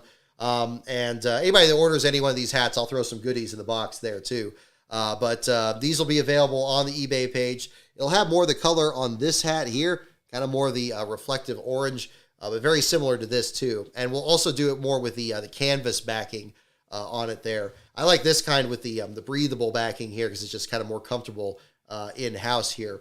But definitely out on the track, I got to make sure not to sunburn the top of my head. So if you're interested in something that's much closer to the hats that I wear at the track, that'll be the case. But there you go. So big thanks on that too. And again, they clean really well. Some OxyClean and some water here, and it gets spruced back up here. It's great to see that white hats like this are really coming back in the sport because we've seen this a lot from a lot of different drivers. We see this with Kyle Larson, for example. He's wearing the white hat each week there. He wore the blue hat in the interview today, but I guess he wears the white hat when he does better. Austin Hill's been wearing white hats. Brett Moffitt's been wearing white hats. I think the style, I can't really take credit for the trend, but I think it's coming back. I think the style is there. And again, the nice thing is that these things clean up really well. I mean, you would think white would just show dirt really easy. But again, same thing. I got the Bills hat I picked up this week too. It'll be kind of very much the same kind of style there too. So we'll have more of these in the store. We'll have those available. I'm going to get them embroidered this week. And we'll have those in the shop. I changed the price on it as well. So it's a bit more accessible there too. I think there was some sticker shock with the previous ones. And these will be embroidered locally over at, I believe it's D&M Embroidery here near Lascar headquarters. And we'll have those there. So again, it will be with the canvas back instead of the breathable holes here. If you want the breathable holes, we can always work that out too. But definitely the white for sure. That's the important element on that. So I definitely wanted to mention that here on the show here tonight, and we'll get that checked out here too. Michael Jensen, thank you so much for the super chat. Haven't watched every race this year, but has there been another legit blown engine like Truex? I know some electrical stuff has happened. Very good question. It seems very rare. It probably has been since Darlington last year when we had the Kyle Busch engine failure. It seems it's so rare. I think we've had issues with engines where it's been like the wiring harness, like we saw with Larson at Fontana. We've had situations where the engine's been on the verge of blowing up. Ty Dillon's had that happen a couple times, again, including Fontana. I think we've certainly had drivers listed out with engine failure a lot. But in the Cup cars, this is probably the first one we've seen actually blown sky high, where you can see smoke coming out of the pipes. This is probably the first one we've seen of that in a while. Probably the closest. I want to say, I think Kyle Busch had it happen at Bristol last year. I know he went behind the wall with something like that. Maybe Logano had an engine failure this year. I want to say that maybe that happened along the way. That could be the case. I seem to remember that. Definitely mention it in the chat if you remember, folks. But it seems like it's been a while. It's very unusual. Yeah, it's almost like they're not having enough power to create reliability problems, RD Fox. I agree. Yeah, that's another one to kind of look at too. So that's definitely another way to kind of look at that. But yes, thank you so much for the super chat there, Michael, and absolutely thank you for watching too. So there you go. But yeah, glad to have another back one of these too, because I just that way I can get one of these cleaned and have it keep back in the cycle there too. Another hat I don't believe I ever mentioned here on the show, but I know I tweeted it a while back too, and I had it on the rack behind me here. I know I posted a picture of this. I did pull the trigger on the Jerry Nadeau fan club hat from 1998. Had to. I had no idea. I joined in 1999, and again, no disrespect to the club there too. I mean, Melanie, I believe it's Melanie Hatfield, was operating the team there. They gave us some fantastic perks there those years. But apparently, if you were a charter member, which it says here on the back in '98, they had out hats. And this is the same graphic they used on the fan club cards back then. So this came up. I was just idly browsing eBay one night. And yeah, I posted on picture. By the time I posted it on social media, I had pulled the trigger on it for sure. This is just awesome. I didn't know this existed. And it's got the 50th, and again, 75th anniversary of NASCAR. You got the 50th anniversary logo center stage here. And the 75th, I've really liked the 75th logo this year. I think it's pretty cool. But I've always been partial to this one. This is just so over the top. They put that 50 number on Ricky Craven's car that year. I thought that was pretty cool. Yeah, so there was that one too.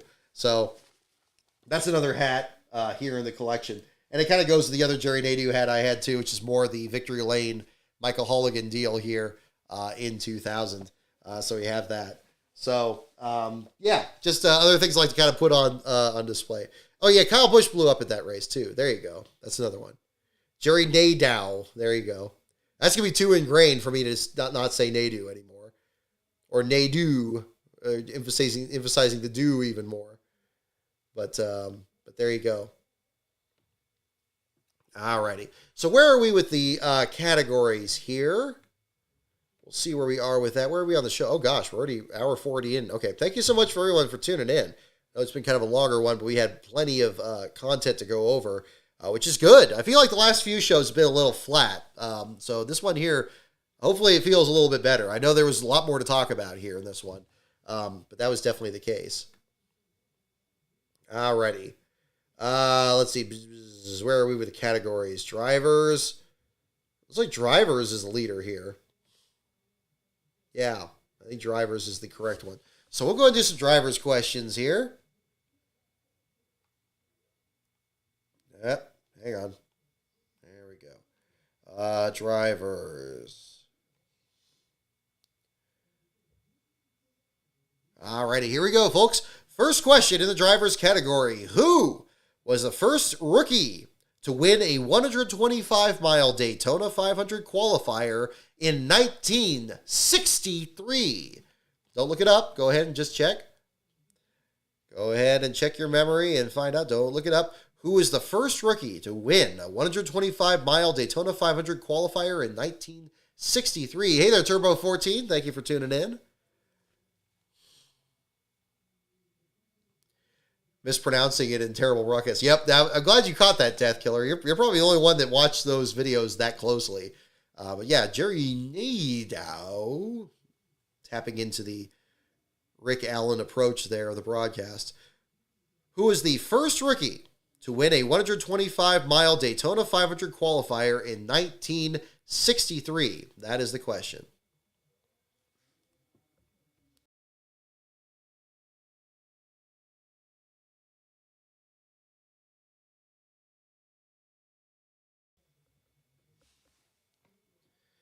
Obese Metal, thank you for the super chat as well. Super chats are always, they're not expected, but they're always appreciated. So thank you so much. It is too bad no one's running a 75 car this year. come to think of it, I can't remember a Cup car with number since Beard Motorsports switched to the 62. Very good point. Yeah, it would have been great if wouldn't it have been cool if they ran the 75th anniversary? I mean, I know they made that diecast they gave to the 75 greatest drivers that kind of has a number on there, but obviously not an official car like it was with the 50 car on Ricky Craven's Budweiser car. Yeah, that would have been really cool. It would have been, what would have been even cooler is it maybe if Spire Motorsports picked it up and they ran that number, because then you would have potentially had Corey LaJoie drive it, because Randy LaJoie was actually one of the drivers of the 50 car after Craven was swapped out of that car in 1998. So that would have been kind of neat to have a couple different generations running that same kind of thing. But yeah, that's kind of the way that's a very good point there, Beast of Metal. It is too bad we didn't see that. My mind immediately, I didn't think about the Beard Motorsports one, but that's a very good point. My mind went to the M&M's car that Kyle Busch ran, where I guess it was the 75th anniversary of the candy, so they had like the 75 on the side. And it actually didn't look too bad. It was kind of just a generic font, but actually it accidentally looked really good. So that was kind of an interesting one. Yeah, there you go. Tyler Johnson, you know what I'm talking about. Yeah, that would be another one. Now, let me read the question one more time here again. Who was the first rookie to win a 125-mile Daytona 500 qualifier in 1963? So driver, not owner. Somebody was asking about owners. Yeah, Shane Van Gisbergen. Yeah, there you go. I for my trick with Shane, besides just calling him Shane, is emphasizing the E, where it's probably Gisbergen is probably the proper way to do it. But every time I say Gisbergen, I think either it just I talk too much through my nose, and you don't hear that last syllable, and you think I'm just saying Gisberg, like Ginsberg or something. So I tend to emphasize the E. So it's like Shane Van Gisbergen. You'll notice I tend to lengthen that, even though it's not spelled that way. And I find it much easier to say Shane Van Gisbergen. The E kind of signals me to kind of add that extra syllable there. I did the same thing with Matt DiBenedetto. Yeah, I'd say Matt DiBenedetto. I'd say Matt DiBenedetto. Because then you're doing a different inflection. E-in, kind of thing. It kind of works like that. So I say Matt DiBenedetto. If you go Matt DiBenedetto, it's very easy to get tongue twisted because you're hitting that sound too many times in a row. So that would kind of be my approach. It may not be the best approach, but yeah. Imagine if you had a Shane Van Gisbergen versus Matt DiBenedetto battle. Then it would be, Rick Allen trying to do that. I know he noticed he's fallen into that thing where it's like the neck and neck thing. He's just saying the last names. I hate when they find a thing that they think works and they want to do it over and over again. It's like when they try to make slide job happen. You don't have to do that. You don't have to do that. Just do a good call of what's happening. You have to shoehorn it into everything. Just Flanderize these broadcasts here. Okay, who was the first rookie to win a 125-mile Daytona 500 qualifier in 1963? The answer is indeed Johnny Rutherford. A lot of you got that. Johnny Rutherford is the correct answer. Oliver Folsey, it looks like you were the first one. No, RD Fox 76, you were the first one. Then Oliver Foley. Foisey, correct. Hopefully. Who would have been a rookie at that time? Good question. Beast Metal, Glenn 7000, Death Killer, and Baron von Weebs. The awesome usernames. Got it. There you go. Gisbergen. Yeah, you could emphasize Burr. You could do that way, too. Gisbergen. Then you're going on the up, down, up. You kind of get both ends of it. All right. They did say slide job. Yeah, I noticed that. I don't have as many notes on the broadcast themselves besides the Rick Allen part about the stuttering. I found that off-putting because, again, he did the same thing with Ty Gibbs a couple weeks ago. And it's like, I know what he's trying to say. I know he's trying to bring it up. But there's a way of doing that. There's a way of doing that. For the Mason Massey one, it would be referring back to the segments. Like there's a very interesting segment that Dave Burns did before the race that I would encourage you to check out. I just leave it at that. And for the Ty Gibbs one, look, folks, it's almost a year since what happened at Phoenix. That needs to be handled really delicately. And when you don't know exactly what to say about it, it would either be best to just not say anything or just handle it as delicately as possible. I could see what he was trying to do. I think it was in Texas that he did this a couple weeks ago. But you just want to say, look, all the adversity is dealt with, family tragedy. You can just kind of leave it from there and kind of move on with that. If you get into the details of it, of what happened in Phoenix that week, it'll just drive you nuts. And you can't say it. You can't say it in a cursory tone when you're describing it. Then you're gonna have to go into all the details to avoid sounding like you're being dismissive about it. And that's not a position you want to be in either. So it's kind of a trap. So you want to kind of handle it a little better. See, this is where it's professionalism. Professionalism, you shouldn't have to be told this. You should just kind of figure it out. It's like, go back and watch it and be like, ooh, that didn't go very well. Like, okay, don't do that again. But that's where it becomes a habit, and then it's a problem. So that's where I'm kind of with that. Next question in the driver's section. What driver won the most money in 1972 but did not win the championship? This is a good late season question. What driver won the most money in 1972 but did not win the championship? We have an inspection call. Let's pull it up. No tires, just gas. Thanks for the heads up. Where are we with that? Yes, 4 minutes ago, Bob Pockris tweets, we do have a call. Tech is complete. No issues. Bell is the winner. Busch and Wallace cars to R&D. So Kyle Busch and Bubba Wallace's cars. They want to examine the Grimace Shake car, I guess. Okay. Those cars to inspection. Christopher Bell is your winner. So we will have a last place article on Harrison Burton. Harrison Burton does have his first Cup Series last place finish. In fact, I believe it was at Homestead a couple years ago. He almost had his first last place run in the Xfinity Series, and there was a disqualification there. So I think I have like a paragraph saved from that article. Probably won't be usable because so much has changed his career since then. But that'll be part of the story there too. So, yes, congratulations to Christopher Bell, and it will be a Harrison Burton article, the first in the Cup Series. Yeah, look forward to that. What driver won the most money in 1972 but did not win the championship is the answer. So I guess it's for Bobby Allison and David Pearson and Richard Petty, James Hilton. Surprising there's no issues. Yeah, there you go. You need to figure out what flavor the Grimace Shake car is. There you go. Yeah, I gotta say, I'm not a huge fan of the Grimace. It didn't taste very good, but I mean that's what made it perfect for meme material. Is like it was an empty vessel into which anybody could pour whatever they want. I thought the memes were hilarious. Much better. I'll tell you this. I may not come off that way because I'm an old or whatever the hell you would describe it as. But I'm very opinionated when it comes to some memes. The Kevin Smith meme, the thing where he's just standing there. That's not a very good meme, folks. Can we be past the Kevin Smith thing? Like, I'm not a big fan of his, so maybe I'm coming off too impartial here. But the thing where he's just standing there, and he's just standing there, it doesn't mean anything. It's nothing.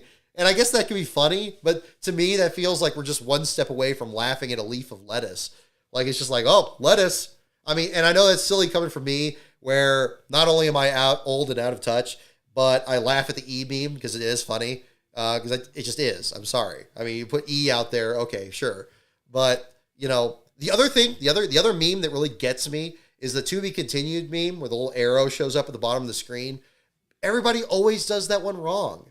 What's funny about it. The reason it's funny is you don't see it coming. You're watching a video, and then all of a sudden the to be continued thing shows up and the music strikes up.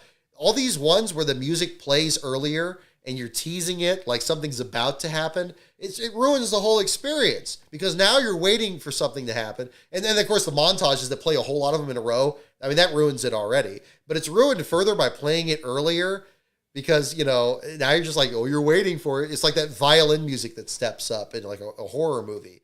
It's like, no. It's funnier when it just comes out of nowhere and then it cuts you off from seeing the moment. You shouldn't be seeing it coming. Like that would be kind of the way it goes. So I don't know. There's some memes it's just beyond me there. Like and again, but it's humor. Humor is subjective. I just don't think those are very funny. And I think that I think the other way with the to be continued is way funnier. I just think, they play the part where it's noodling on the guitar. It's like, okay, I know something's going to happen, but it's not funny when it gets cut off because I can see it coming. I don't know. There's generations after me that, I mean, that's the least of things I don't understand. So I'll probably just leave it there. But that would be the other part of it. So I don't know. But yeah, the Kevin Smith one, I don't get it. I don't get it. He's just standing there. It's not funny. I don't think Kevin Smith is particularly funny. And I know a lot of people do, but no. I liked him in Hitch. I'll tell you that. I thought he was good in Hitch. I thought he was fine in that. That was okay. I'm not big into like Adam Sandler movies. You probably can tell. So that's why I'm gonna I'll plead the fifth when it comes to like Grown Ups or some of those movies and all that. And I wasn't a big fan of it the way he did the where he was a little bit over the top with doing the Gentlemen Start Your Engines. The one that was okay was when he did it the first time when he was promoting I'll Now Pronounce You Chuck and Larry. That was okay. But again, see, that's the thing. It's the hot and cold of it. He's not my least favorite actor. My least favorite actor is Ryan Reynolds. But that's a whole other story. So I don't know. Watch. I'll say this, and all of a sudden, who's going to be the Grand Marshal at Phoenix? It'll be like Ryan Reynolds and Kevin James. Go figure. But who knows? So we'll see. Anyway, we're getting off track here. Who or what driver won the most money in 1972 but did not win the championship? What's the answer? The answer is Bobby Allison. Bobby Allison is correct. Oh, did I say Kevin Smith or Kevin James? I meant Kevin James. Did I say Kevin Smith? Yeah, Kevin Smith's very different. Yeah. No, Kevin James is the one I'm not crazy about. Yeah, I'm not crazy about Ryan Reynolds. It doesn't get me. Like, I don't know. And I'm middle of the road on Will Ferrell. Like he's close to me on Will. I mean, I don't know. The one thing I liked Ryan Reynolds in was when he did the Blade 3, was it? The one he was pretty funny in that. I liked that. Last Bro doesn't like Charlie Day, in full interest in that. But even he liked Charlie Day in Vacation. See, that's the thing. Just about any actor I don't like, there's at least one movie I'd be like, well, okay, yeah, that was pretty good. So like, it's not like, it's not like where I'm sending the guy hate mail. Like, it's that. But that's kind of where I am with that. Paul Blart Mall Cop. I haven't watched it. I've seen the memes so much. I feel like I have. So I don't know. I liked when he did the Segway as the pace car there. So that's cool. I mean, I've mentioned Kevin James before. I remember when I was railing about him doing the starting lineup. I meant it. Yeah, it was terrible. He has that pained look. You want to talk about a look on his face? He has that pained look on his face, and it's just like, oh, this is terrible. This is bad. Just do it. Just do it the way Ken Squire. Is it so hard to do a Ken Squire grid?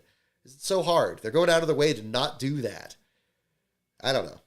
But Bobby Allison was the correct answer, by the way. The person who made the most money besides 1972. Where are the other ones, too?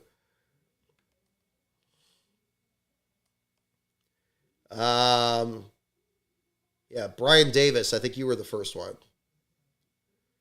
Brian Davis, Glenn 7000, Charles Peterson. No Tires, Just Gas. You guessed Allison. That's close enough. There you go. Was that Blade 3? Blade 3 was the one with Ryan Reynolds in it. Was it? I don't know. I'll tell you what, I might do a video on this one of these days, and people will be free to dump on me on that. There's some movies that I know people would just hate that I love. Like I go the complete opposite direction. And it's not to be contradictory. It's just, again, taste is completely subjective. I'll tell you this right off the bat. I did my senior project. I probably mentioned this before, but I'll mention it again because it's relevant to the discussion. I did my senior project on disaster films in the 1970s. So that would be The Poseidon Adventure, The Towering Inferno, Earthquake, Airport. You watch a lot of those movies today. A lot of them did not age well. They're pretty bad.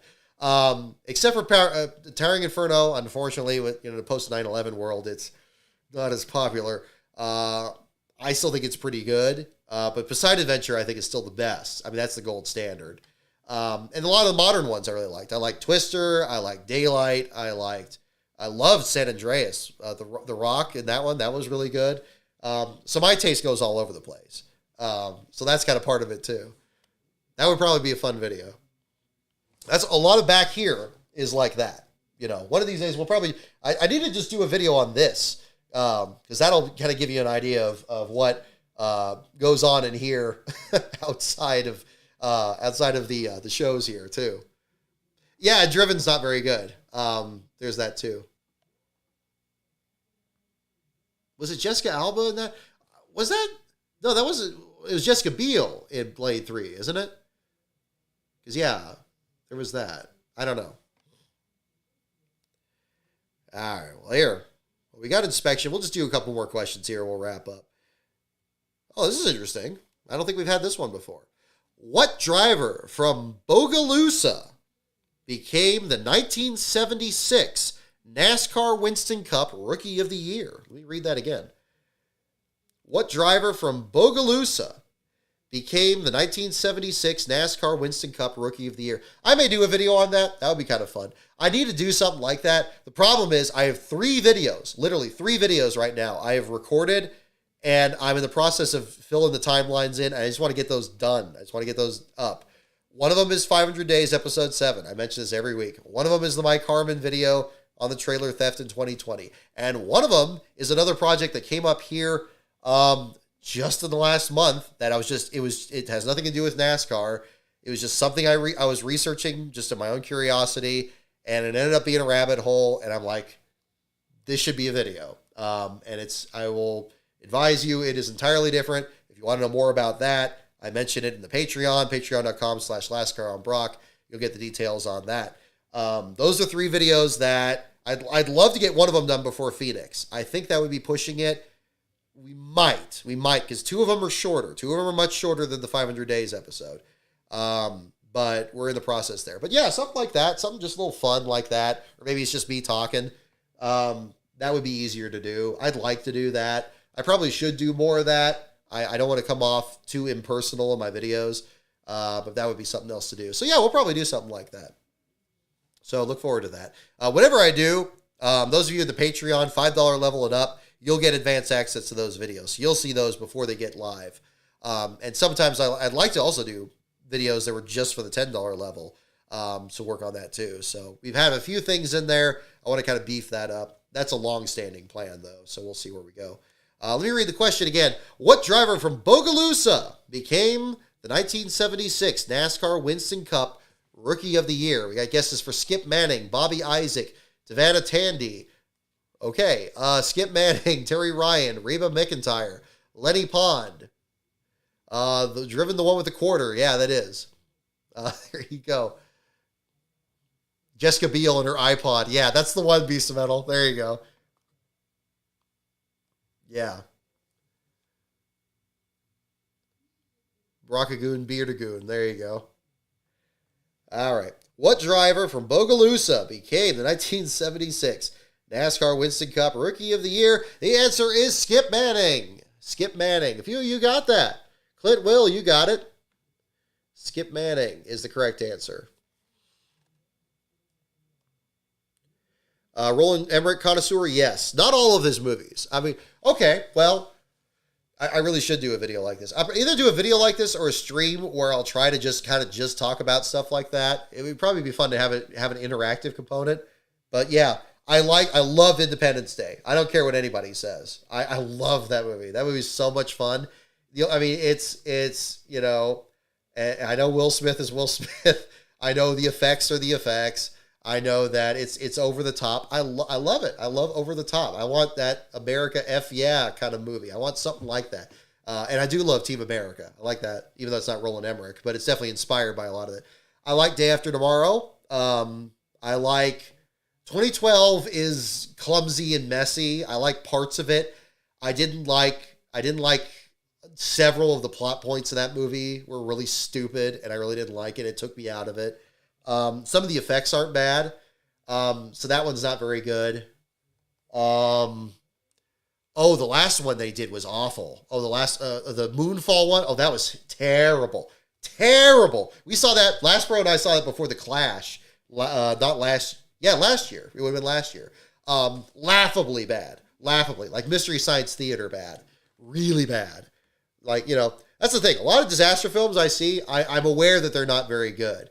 But there's a line there, much like when you talk about really bad movies, where you know you're going to have some fun. You know it's not taking itself too seriously, but it's going to take you along for the ride. San Andreas is probably the best modern equivalent of that, where there's a moment in there. And it's not really a spoiler. There's a scene in there. Ian Grufford is in that. And for those of you who don't know who Ian Grufford is, he played Officer Lowe in the Titanic movie that James Cameron did. And also he was Mr. Fantastic in those awful Marvel movies, like from like those the early 2000s ones, the ones that has a guy from The Shield in it. So Jan Grufford is in San Andreas. He plays an architect that is like an estranged father character, or he's like the stepfather character of like one of the movies. There's always like some kind of story with like stepfathers or estranged parents in these movies that kind of blends into these stories. And Jan Grufford is in that. And there's a line he says about a third of the way in the movie where he says, "Oh, I never spent time raising a family because I always spent my time raising these." And he shows pictures of these buildings he built. And I remember sitting in the theater thinking, okay, that is a real schlocky line. That's really silly, but I'm with you, movie. I know I'm going to have fun now. And I'll tell you, damn it, I did. That's a really good disaster film.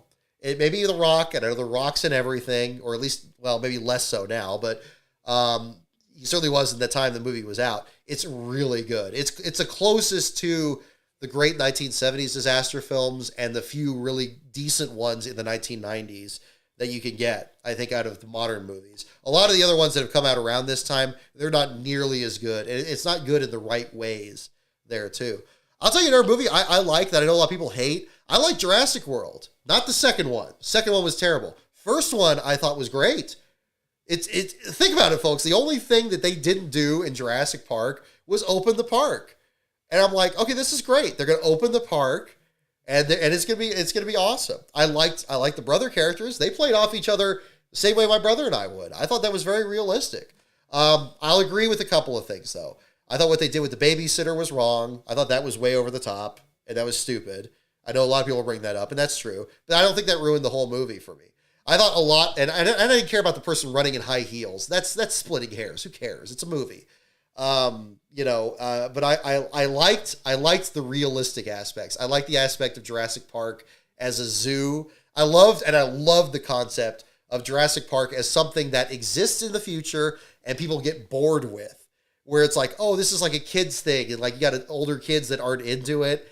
And like, it's kind of silly. And then like, oh no, we're losing people's interest. We need to do something really crazy and stupid and like over the top.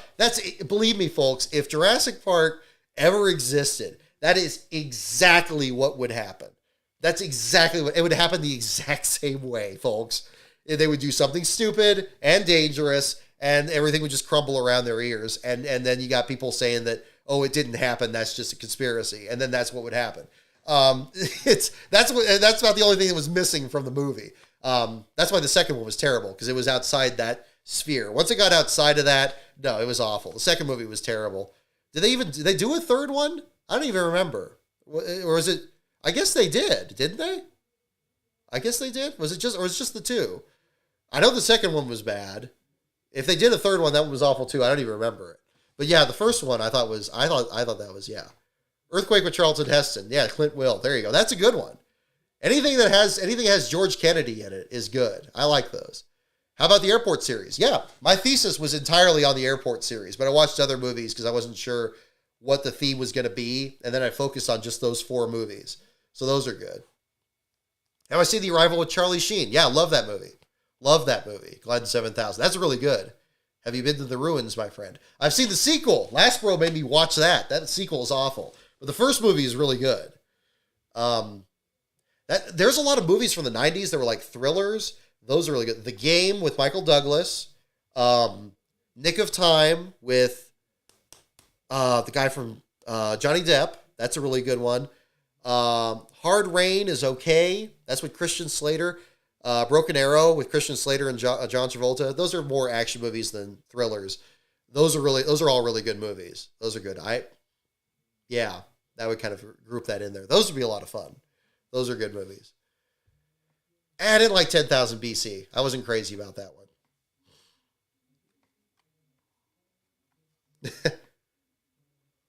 well, conspiracy is a bit of a stretch. Well, maybe. I was just thinking if it was like, I was thinking like somebody would be on social media saying Jurassic Park has gone crazy, and they'll be like, yeah, that's not really happening. Like, that's what I would think. Like, it would be, everybody would experience it through social media and then not believe it. But I don't know.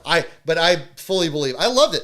There was one time we went to Sears Point and we stopped at a pizzeria leaving the track and Jurassic World was on. And we just stayed for the whole thing. Like, it was great. We just sat there watching it and it was like, this is great.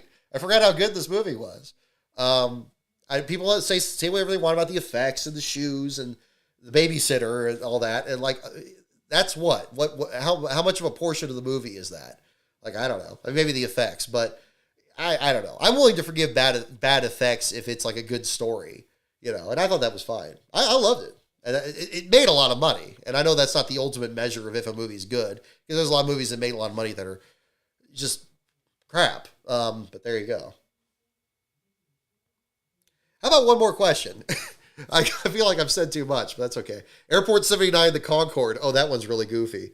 That was really goofy. Yeah.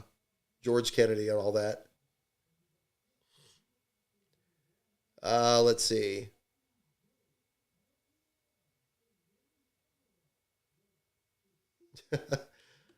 Alrighty. Let's see here.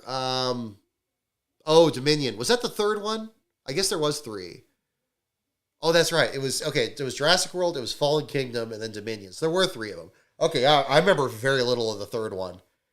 That's right. Yeah, that's the one. Oh, that's the one that has the guy that looks like Steve Jobs in it, and they go to this other island, this other refuge. That was bad. Oh, that was really bad. That was really bad. Yeah. No, that was terrible. Yeah. I take the first and just pretend the other ones didn't happen. Same thing with Speed. Speed 2 is terrible, but Speed 1 is a American legend.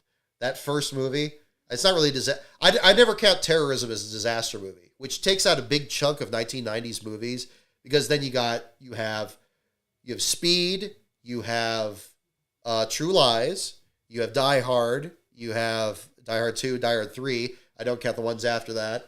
I don't count any of those as disaster films. Those are just action films, but they're good ones. I like all of those. Die Hard 2 is the weakest of the first 3, but it's fine. It's acceptable. It's nowhere near the classic that the first one is, and I think the third one. It's a movie that can't get made today, which is just unfortunate, because I think it touches on things that kind of should be touched on. But it's a very good movie. It's so good. Samuel Jackson it's so good, and Jeremy Irons. Oh man, it's got Coach Narons from Pete and Pete as one of the bad guys in it. Die Hard 3 is a lot of fun. It's a fun movie. It takes risks, I'll tell you that. Let's see here. Okay, anyway, getting too far off the mark. What driver, next question, we'll make this last question. The show's going a bit long. What driver led a record high 5,537 laps in a single season in 1967? I could talk a lot about movies. We used to watch a lot more movies than we do now, but there are some in this house that are just instant classics. Die Hard's one, Big Lebowski's another. Lost Boys, I would say, is another one for Halloween. Folks are just watching that last night. Those are up there. Speed, Twister. Oh God, Twister's so good. Oh, Twister's so good. I hear they're making a sequel. I kind of wish they don't. Without Philip Seymour Hoffman and Bill Paxton, you don't have Twister. What driver? Did I read this already? I don't think I read it. What driver led a record high 5,537 laps in a single season in 1967? We'll make this the last question for tonight. Okay, R.D. Fox, yeah, you mentioned the Die Hard commercial was fine. That's a good one, too.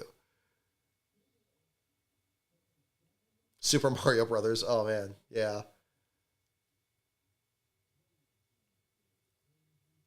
You wanted Speed 3 Glacier of Doom. Have you seen the Red Letter Media video where they do a review of Speed 4? It says, no, we rushed right past Speed 3. That's so good. I don't want to say anything else about it because I don't want to give it away, but it's so funny. So funny. What driver led a record high 5,537 laps in a single season in 1967? Yeah, it's going to be Richard Petty. It sounds like it is. Phone Booth is good. Yeah, we were actually watching that the other night. That's not bad. Kiefer Sutherland is big in this house. We sat down and watched the whole 24 series after it was over. That was fun. That's Jack Bauer. Get me a hacksaw, etc., etc. What driver led a record high 5,537 laps in a single season in 1967? Here we go. Last question of the day. The answer is indeed Richard Petty. You pretty much all got that. Richard Petty's the correct answer. All right. Yes, the Zucker brothers saved us from many more airport sequels. Airplane is amazing. See, I still love Airplane also. I mean, it's such a funny movie. The thing is, I like to think that with disaster films, I can look at them in a humorous enough way, the same way I do with NASCAR. I try not to take, there's interests I have that I take seriously that I think should be taken seriously, but there's other ones that I can see the natural comedy inherent in it to understand how people would make fun of them. And it's not a sacred cow. It's not something that I'm going to be like angry that people are making fun of it. And two of those things for me are NASCAR and disaster films, because I can see how there's humor in both of them. And I can see why people would make fun of them or, stuff like that. So when something like Airplane comes out that lampoons the disaster films, or Talladega Nights, that kind of makes fun of NASCAR, I think that's fine. So that would be it. But yeah. So yeah. No, I like Red Letter Media. Best of the Worst is a lot of fun. Last Bro and I really enjoy watching those. Yeah, Airplane 2 is not good. That's not good. Yeah. But was there any question? Yeah. No, I mean the Airplane is just so good. Robert Stack, Leslie Nielsen, back at a time where they really weren't known for doing comedies. I mean, that's kind of the interesting part of that whole story, is like they were kind of lumped into it. They made that happen. So, yeah. Naked Gun. Yep, exactly. Those two. I think that's another series where it actually got better over time. I like the third one with the Oscar subplot. That was a lot of fun. So yeah, a lot of movies I like. See, a lot of race car drivers I like don't win races or championships. A lot of movies I like, they don't win awards. Yeah, but that's kind of where I am with that. Anyway, I could go on with this all night. You guys have been plenty patient enough already. I'm gonna leave it right there. Thank you so much, everyone, for tuning in. Congratulations to Christopher Bell on punching his ticket into the championship four. The article on our last place finisher, Harrison Burton, will be coming up later tonight. For more details, check out my Twitter feed at LastCarOnBrock. If you're interested in some bonus content or any behind-the-scenes information, check out patreon.com/LastCarOnBrock. You can join for as little as $1. And if you join between November 7th, you can get your name added to the door magnet. That is going to be on my rental car for our upcoming coverage in Phoenix at the beginning of next month. You'll also be entered in the drawing to win it. I do have 3 videos in the works for the main channel. I have more information on that soon. Book on Derek Cope, entitled Cope, is coming out on Tuesday, November 14th. We'll do a live stream that day, 3 p.m. Pacific, 6 p.m. Eastern, with a live watch along of the 1990 Daytona 500, and have some fun with that. We'll have some more details on that coming up here in a short time. Yeah, a lot happening. Fun day of racing. Hope you enjoyed the weekend as much as I did. I certainly did. We got a lot more to come up next week after our next show, which is going to be about 15 minutes after our jaws come off the floor following the Martinsville race. We'll talk about the Cup Series and the Xfinity Series next week and cover that action. The entry list article will be up this Friday, and the articles will be that Sunday. So again, thank you everyone for watching. We'll have more hats in the store here very soon. Thanks again to Last Mom for cleaning that one up. And we'll have that back in the rotation here very soon. So have a safe week, everyone. Thank you, everyone, for watching. And I will see you all next time.